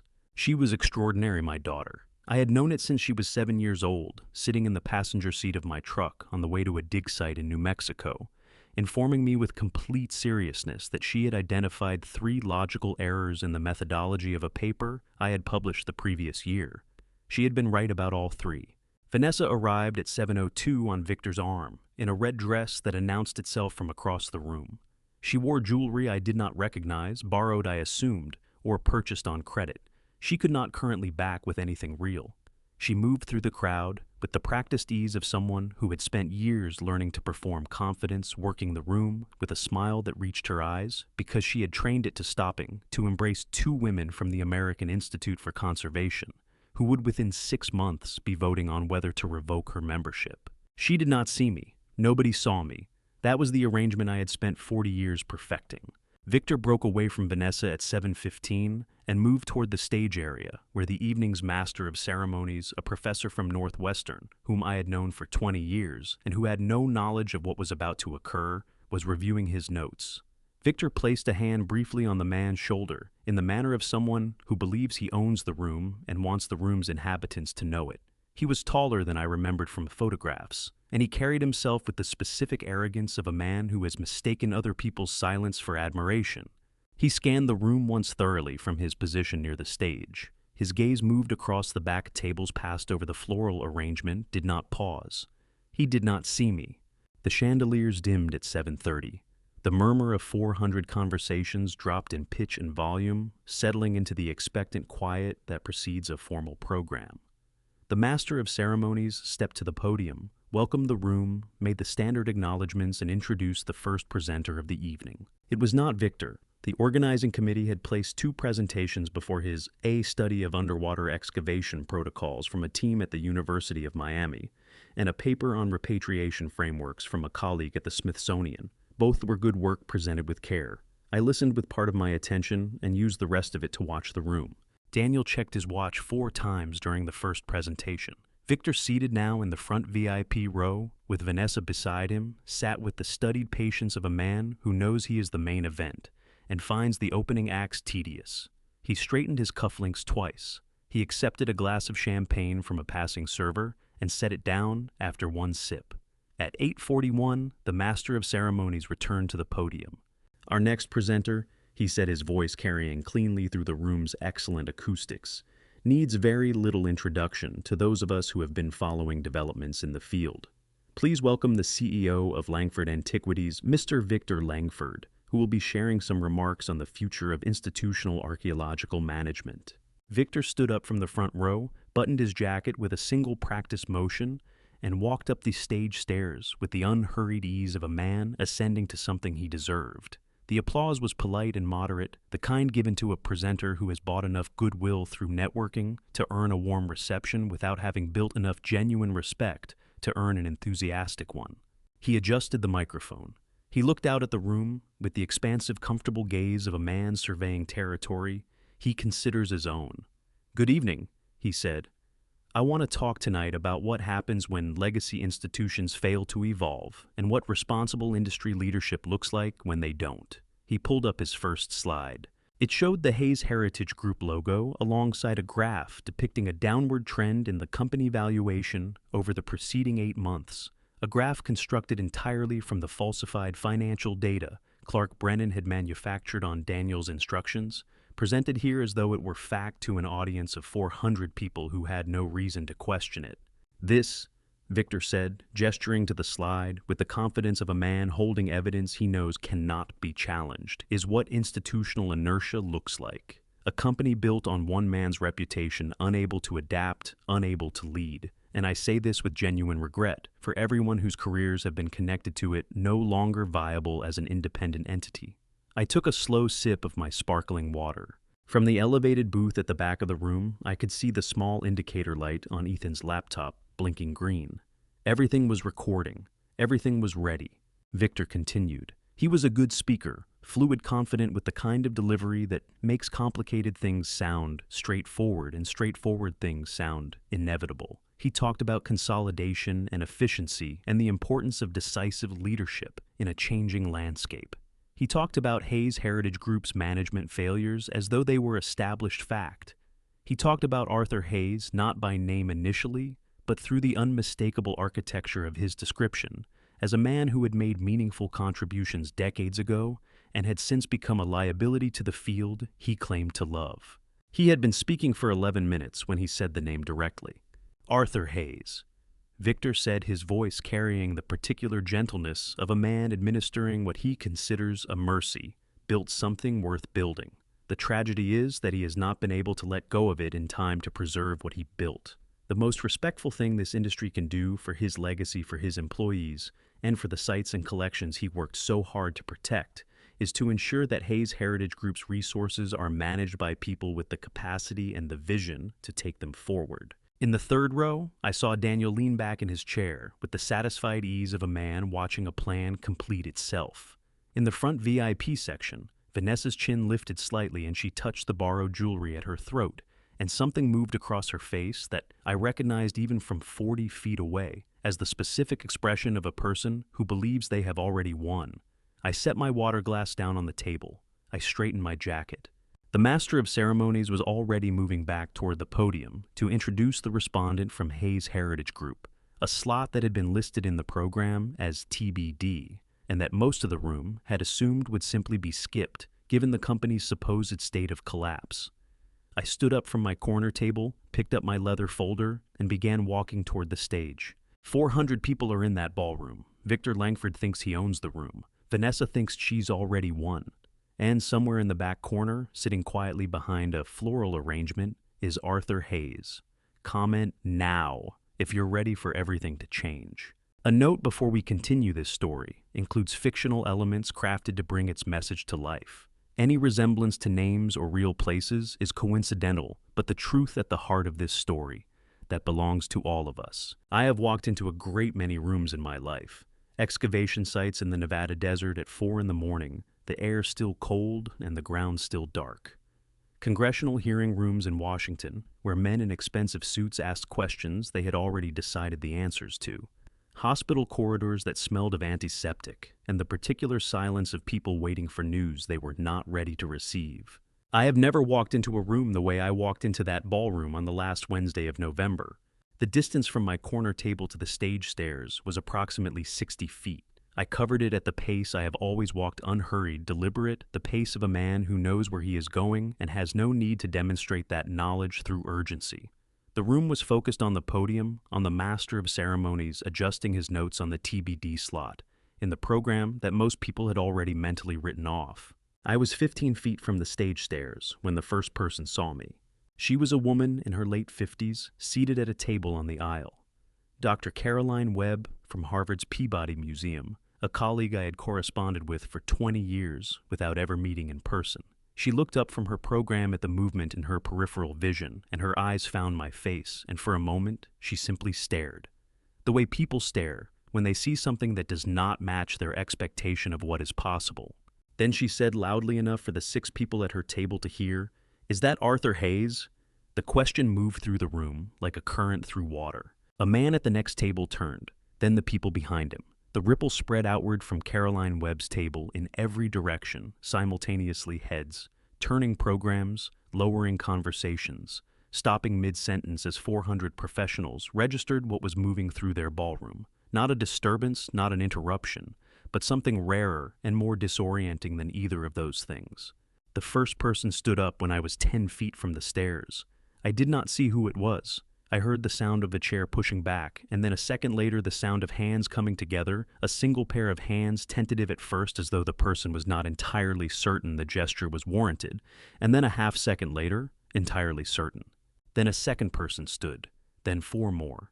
Then the table nearest the stage, all 8 of them at once, and the table beside it, and the sound built on itself. The way sounds build in rooms with good acoustics, each addition amplifying what came before it, the whole becoming something larger and more resonant than the sum of its parts until 400 people were on their feet, and the grand ballroom of the Intercontinental Chicago was filled with the kind of sustained genuine applause that cannot be manufactured or compelled, and that I had spent 40 years actively avoiding. I stopped at the foot of the stage stairs and waited. I am not a man who is comfortable with applause. I never have been. Margaret used to say that my discomfort with public acknowledgement was the single most exhausting thing about being married to me, because it meant that every award, every citation, every recognition that came my way had to be received by a man who looked like he was being asked to stand still while someone measured him for a suit he didn't want. She was not wrong about this. But standing at the foot of those stairs, listening to 400 colleagues rise to their feet for work I had done in obscurity over 4 decades, I felt something I had not anticipated, not pride precisely. Something quieter than pride and more durable, the specific sensation of a life's work being accurately seen by people qualified to see it. The recognition not of celebrity, but of consequence. I let it last exactly as long as it needed to last. Then I climbed the stairs. On the stage, Victor Langford had not moved. He was standing 6 feet from the podium, with his hands at his sides and an expression on his face that I can only describe as the expression of a man watching the floor of his house open up beneath him in real time. His champagne flute was still in his hand. He had forgotten it was there. The color had drained from his face with a thoroughness that suggested his body had redirected every available resource toward the emergency of comprehension. He looked at me. I looked at him. I walked past him without a word and took the podium. The applause was still going. I set my leather folder on the podium, Surface opened it, and looked out at the room. 400 faces, all of them turned toward me, with the particular quality of attention that comes when people understand they are witnessing something that will be discussed for years afterward. I found Ethan in the glass booth at the back, his indicator light still green, his face composed and watchful. 31 years of partnership, compressed into the single small nod he gave me when our eyes met. I found Edward at his center table, His arms crossed his expression, carrying the quiet satisfaction of a man who has waited a long time to see something done properly. I found Olivia in the third row. She was looking up at me with an expression I had not seen on her face since she was a child. Completely open, completely unguarded, the face of someone seeing a parent clearly for the first time and finding that the reality exceeds whatever version they had been given. Her eyes were bright and her chin was up, and she was not crying, but the effort it cost her not to was visible in the set of her jaw and the deliberate steadiness of her gaze. I held her eyes for one moment, just one. Then I looked out at the room and waited for the applause to stop.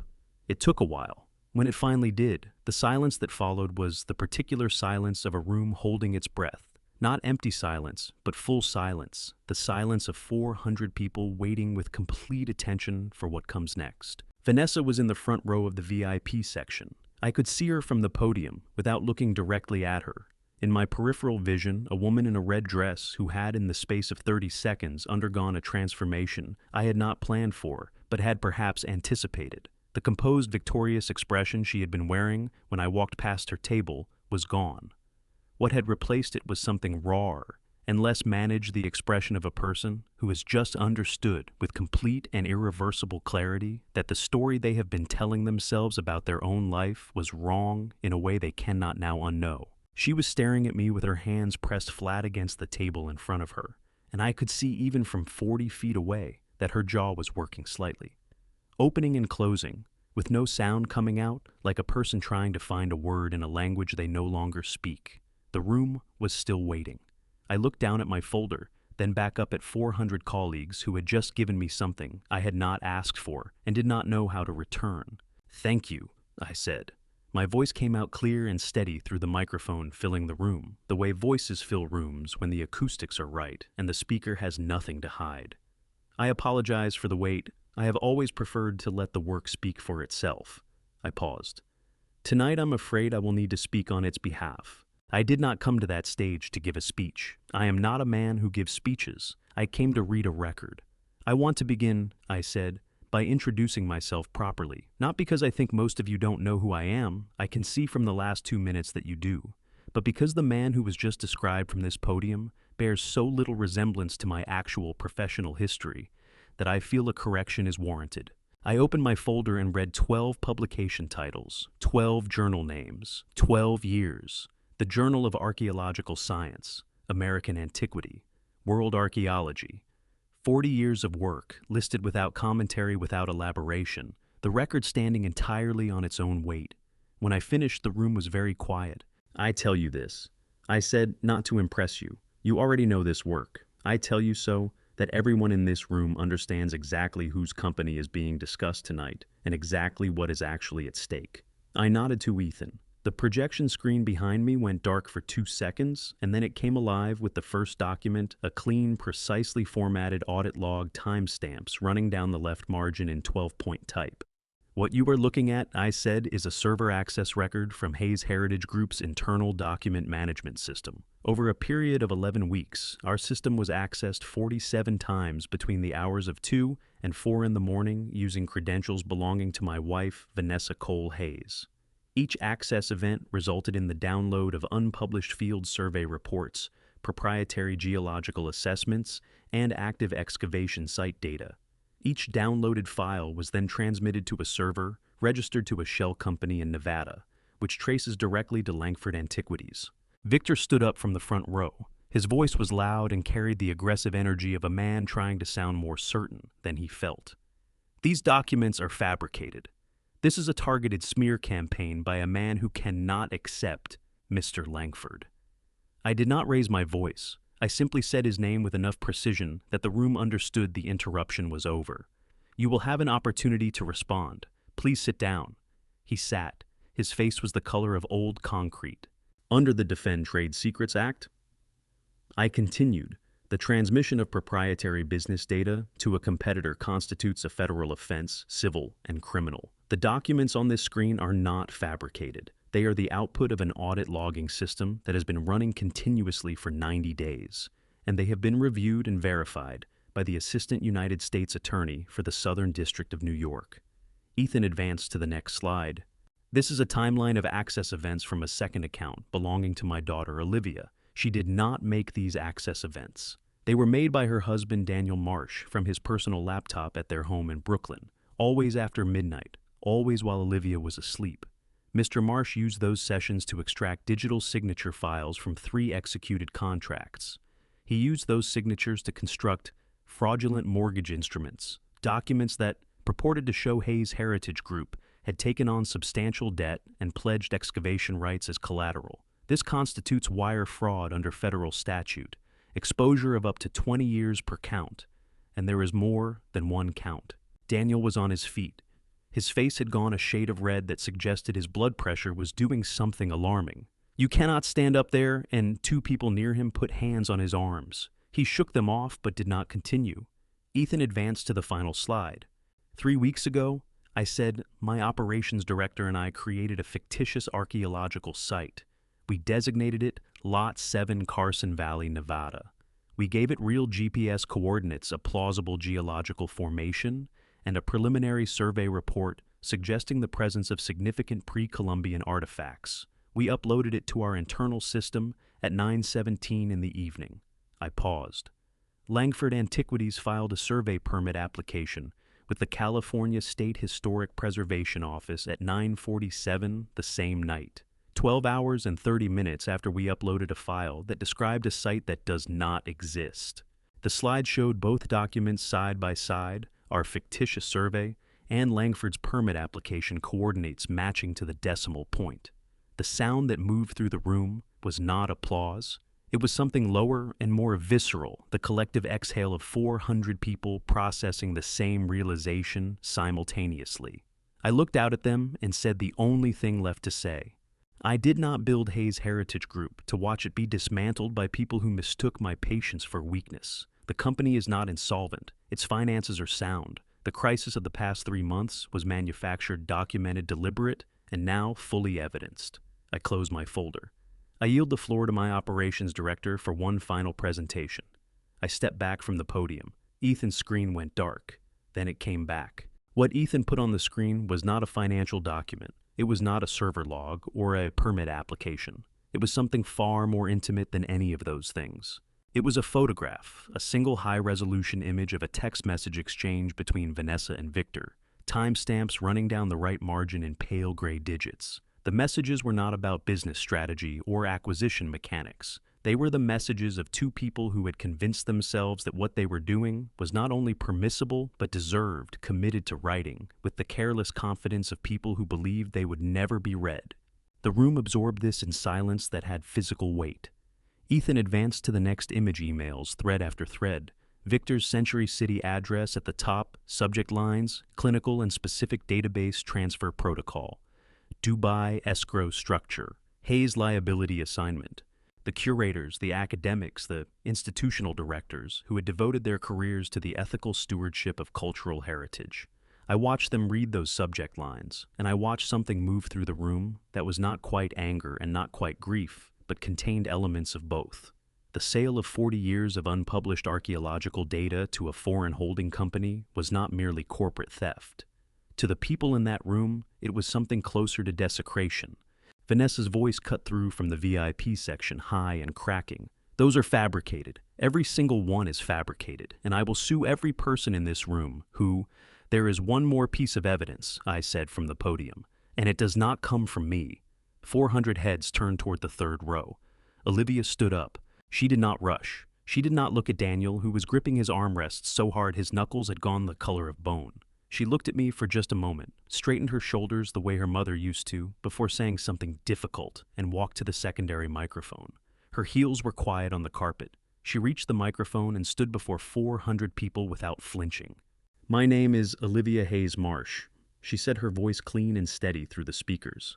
3 weeks ago, I attended a private meeting at the Pierre Hotel in Manhattan with my husband Daniel Marsh, my stepmother Vanessa Cole Hayes, and Victor Langford. During that meeting, I heard each of them describe in specific detail their plan to acquire Hayes Heritage Group through fraud, sell its archaeological database to a foreign buyer for $38 million, and assign the resulting legal liability to my father.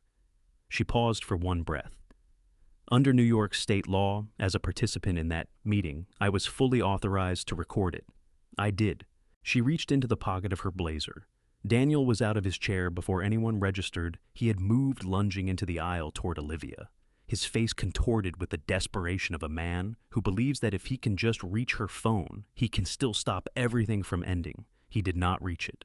Two hotel security staff stepped forward simultaneously and caught him by both arms. He struggled, feet scrambling on the carpet, voice breaking into something between shouting and begging. "Olivia, listen to me. You don't understand what you're doing. If you play that recording, you will destroy everything we—" "Play it, Ethan," Olivia said. Her voice did not shake. Daniel's voice filled the grand ballroom. Not the courtroom voice, not the dinner party voice. His real voice. The one Olivia had heard through the crack of light under his office door at 1 in the morning, loose and satisfied and utterly without conscience. "After we get the administrator appointed, the old man won't be able to sign a parking ticket without court approval. And once the company is under supervision, Victor moves in and it's done. I'll deal with Olivia afterward. She thinks I'm doing this for her." The words landed like something dropped from a great height. Olivia stood at the microphone and listened to her husband describe her as a problem to be dealt with afterward, and she did not cry. Her jaw was set. Her chin was up. And if it cost her something to let 400 people hear what the man she married truly thought of her, she did not let the cost show anywhere on her face. That was the bravest thing I have ever watched another person do. In the VIP section, Vanessa had gone completely still. Both hands pressed flat on the table, her red dress brilliant under the chandeliers. Her face, the face of a woman who no longer recognizes the story she is living in. Victor looked at the doors. I raised my right hand once level with my shoulder, toward the glass booth at the back of the room. Ethan lifted his phone and sent a single message. The doors opened. 4 agents in plain clothes, and one in a dark jacket with 3 letters across the back, entered from the rear, moving with the quiet purposefulness of people who carry warrants and have all the time in the world. The lead agent walked directly to Daniel, produced a document from his jacket, and reached for the cuffs on his belt. "Daniel Marsh, you are under arrest. You have the right to remain silent." Daniel stopped struggling. The fight left him so completely that the security staff had to tighten their grip to keep him upright. He stood in the aisle with his arms drawn behind his back and his head dropping forward. The cuffs clicked shut. In the silence that followed, you could have heard anything. A 5th agent moved to Vanessa's chair, placed a hand on the back of it, and leaned down to say something close to her ear. He did not produce handcuffs. He did not read her any rights. The warrant for Vanessa required a more precise evidentiary threshold that the investigation had not yet fully satisfied. She was not under arrest, but she was not free to leave Chicago, and the agent standing beside her made certain she understood that clearly. Victor went with his agent without resistance. He looked at me as he passed, and in his eyes I saw the exact moment a man of considerable intelligence finally adds everything up and arrives at the right answer too late. I picked up the microphone. "I want to thank the organizing committee for their hospitality," I said. "Hayes Heritage Group will be in touch with our institutional partners in the coming weeks." I set the microphone down. "I believe the bar is still open. I recommend the scotch." Someone in the back laughed a real laugh, the kind that comes from relief. Then another. Then the applause began again. I walked off the stage. She was standing outside my building on 48th Street at 7:40 in the morning. I saw her from half a block away, which gave me approximately 30 seconds to decide how I felt about it before I had to act on that feeling. She was wearing a coat I recognized, camel wool, double-breasted, purchased on a trip we had taken to London 3 years ago, when things between us were still operating under the fiction of being fine. She had her hands in the pockets and her shoulders drawn up against the November cold, and she was watching the entrance to my building with the fixed, desperate attention of someone who has been standing in one place for a very long time and is afraid that if she looks away, the thing she is waiting for will not come. She saw me when I was 15 feet away. "Arthur?"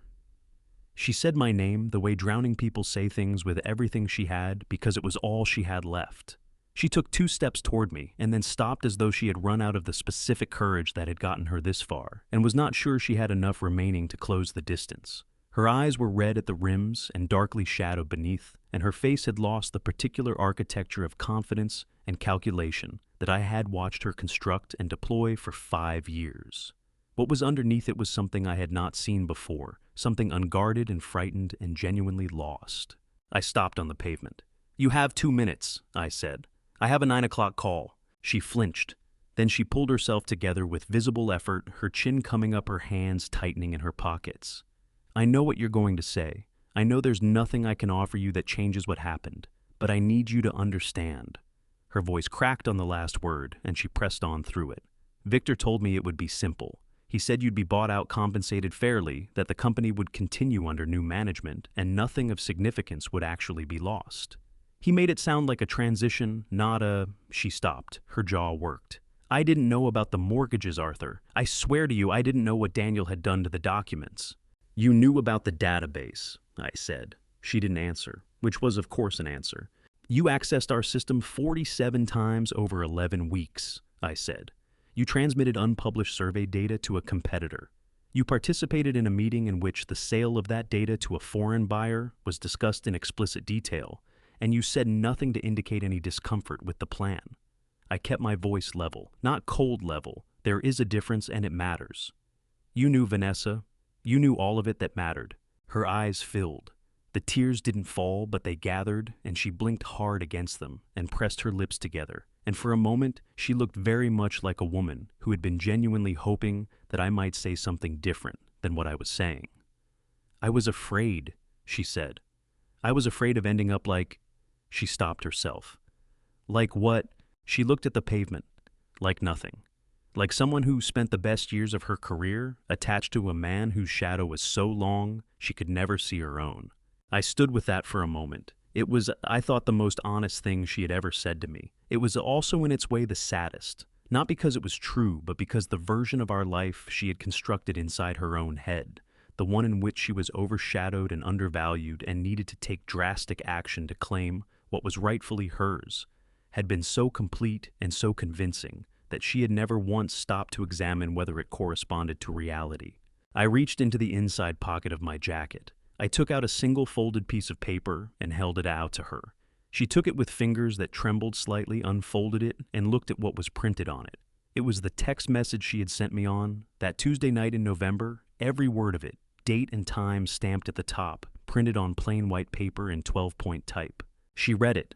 I watched her read it. I watched her face move through something complicated and private as she encountered her own words in the cold morning light of a New York Thursday, stripped of the heat and the certainty and the conviction of rightness that she had felt when she wrote them. "Don't call me. Figure it out yourself." She folded the paper. Her hands were shaking now, not slightly, but fully the tremor visible from wrist to fingertip. "You told me to deal with it," I said. I did. I turned and walked through the glass doors of my building. Behind me, I heard her make a sound that I will not attempt to describe, because some sounds belong entirely to the person making them and do not survive being put into words. I heard it, and I kept walking across the marble lobby past the security desk to the elevator that would take me to the 32nd floor and the 9 o'clock call and the very full day of work that was waiting for me. The elevator doors closed. The lobby disappeared. I looked at my reflection in the polished steel of the elevator doors, a 67-year-old man in a navy suit that was 30 years old and had been pressed by a woman who was 11 years gone, and I thought, "It's done, Margaret. All of it." The elevator rose. Justice, in my experience, does not arrive like a thunderclap. It arrives the way a careful excavation arrives at something significant, layer by layer, each piece precisely where it belongs. The full picture assembling itself over time until the thing that was buried is finally completely and irreversibly in the light. 6 months after the night in Chicago, I sat at my desk on the 32nd floor and read the sentencing transcript that Patricia Dunn had messengered over that morning. Outside my window, Midtown Manhattan was doing what it does in late May, asserting itself into spring with the particular aggressive optimism of a city that has endured another winter and is not remotely sorry about surviving it. I read the transcript once carefully, and then I set it down. Daniel Marsh had entered a guilty plea in the U.S. District Court for the Southern District of New York on 4 counts wire, fraud, forgery of financial instruments, conspiracy to commit corporate theft, and procuring fraudulent medical testimony. The plea had been his attorney's advice faced with 53 minutes of his own voice on a recording reviewed by a federal grand jury. There was no viable alternative. The judge, a woman named Honorable Diane Okafor, who had spent 20 years on the federal bench and was not known for leniency in white-collar cases, sentenced him to 9 years in a federal correctional facility, no early release consideration for the first 5. The fraudulent psychiatric evaluation, he had commissioned the report, claiming Arthur Hayes showed signs of early cognitive decline, resulted in an additional charge against the physician who had signed it. That case was proceeding separately. Olivia had been present at the sentencing. She had submitted a victim impact statement that Patricia described to me afterward as the most precisely written document she had encountered in 22 years of federal practice. Olivia had not cried when she delivered it. She had read it in the same clear, steady voice she had used at the microphone in Chicago, and when she was finished, she had folded it, placed it back in the folder she was carrying, and sat down without looking at Daniel once. She had filed for divorce the same morning. The proceedings were expected to be straightforward. Victor Langford's situation was considerably more complicated, which was appropriate given that his conduct was considerably more extensive.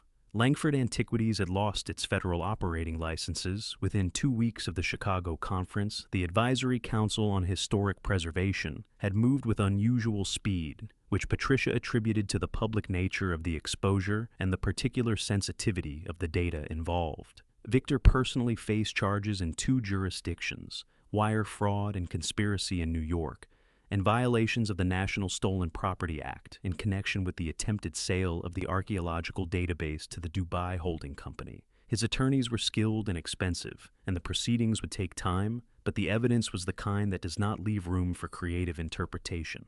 Patricia estimated 12 to 15 years pending the outcome of the jurisdictional questions. The Dubai transaction had been unwound entirely. The holding company, faced with the prospect of being named as a co-conspirator in a federal investigation, had withdrawn from the arrangement with considerable speed and released a statement expressing their commitment to ethical cultural heritage practices that I found under the circumstances quite remarkable for its audacity. Clark Brennan had received a suspended sentence of 3 years and a lifetime ban from working in any financial capacity. He had moved back to New Jersey where his family lived and had taken a position teaching high school mathematics. Patricia told me he had sent a handwritten letter to my office. I had not opened it yet. I would eventually. Vanessa's situation occupied a category of its own. She had not been arrested at the Chicago conference. The charges against her required more precise documentation than the arrest warrants for Daniel and Victor, and the federal investigation into her conduct was still proceeding through its methodical stages. Her accounts remained frozen. Her professional standing with the American Institute for Conservation had been suspended pending investigation. Every institution she had worked with had quietly, efficiently severed the relationship. The expert witness appearances, the authentication contracts, the consulting arrangements that had constituted her professional life, all of it had evaporated with the thoroughness of things that were never as solidly built as they appeared. She was living in a sublet apartment in Hoboken that she had found through a classified listing. I did not feel satisfaction when I thought about Vanessa's circumstances. I had examined that carefully because I think it matters to know what you actually feel rather than what you believe you should feel. What I felt was something closer to a particular kind of sadness, not for her precisely, but for the version of our marriage that had existed before. I understood what it actually was. For the years I had spent believing I was building something with someone, when in reality I had been building something for someone who was already planning the exit. Hayes Heritage Group had in the 6 months since Chicago undergone what Patricia called a reputational renaissance, and what Ethan called, more accurately, a return to normal. First National Bank had restored our credit facilities and issued a formal apology for the disruption to our operations. The 2 museums that had suspended partnerships had not only resumed them, but had expanded the scope of the agreements.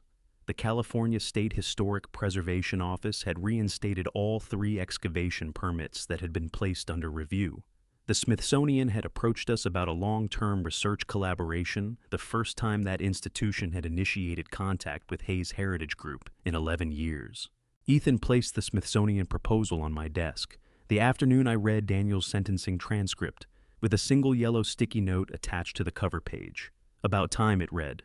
I agreed. A year later, I stood in the largest conservation hall I had ever built and thought Margaret would have hated the curtains. She always preferred natural light.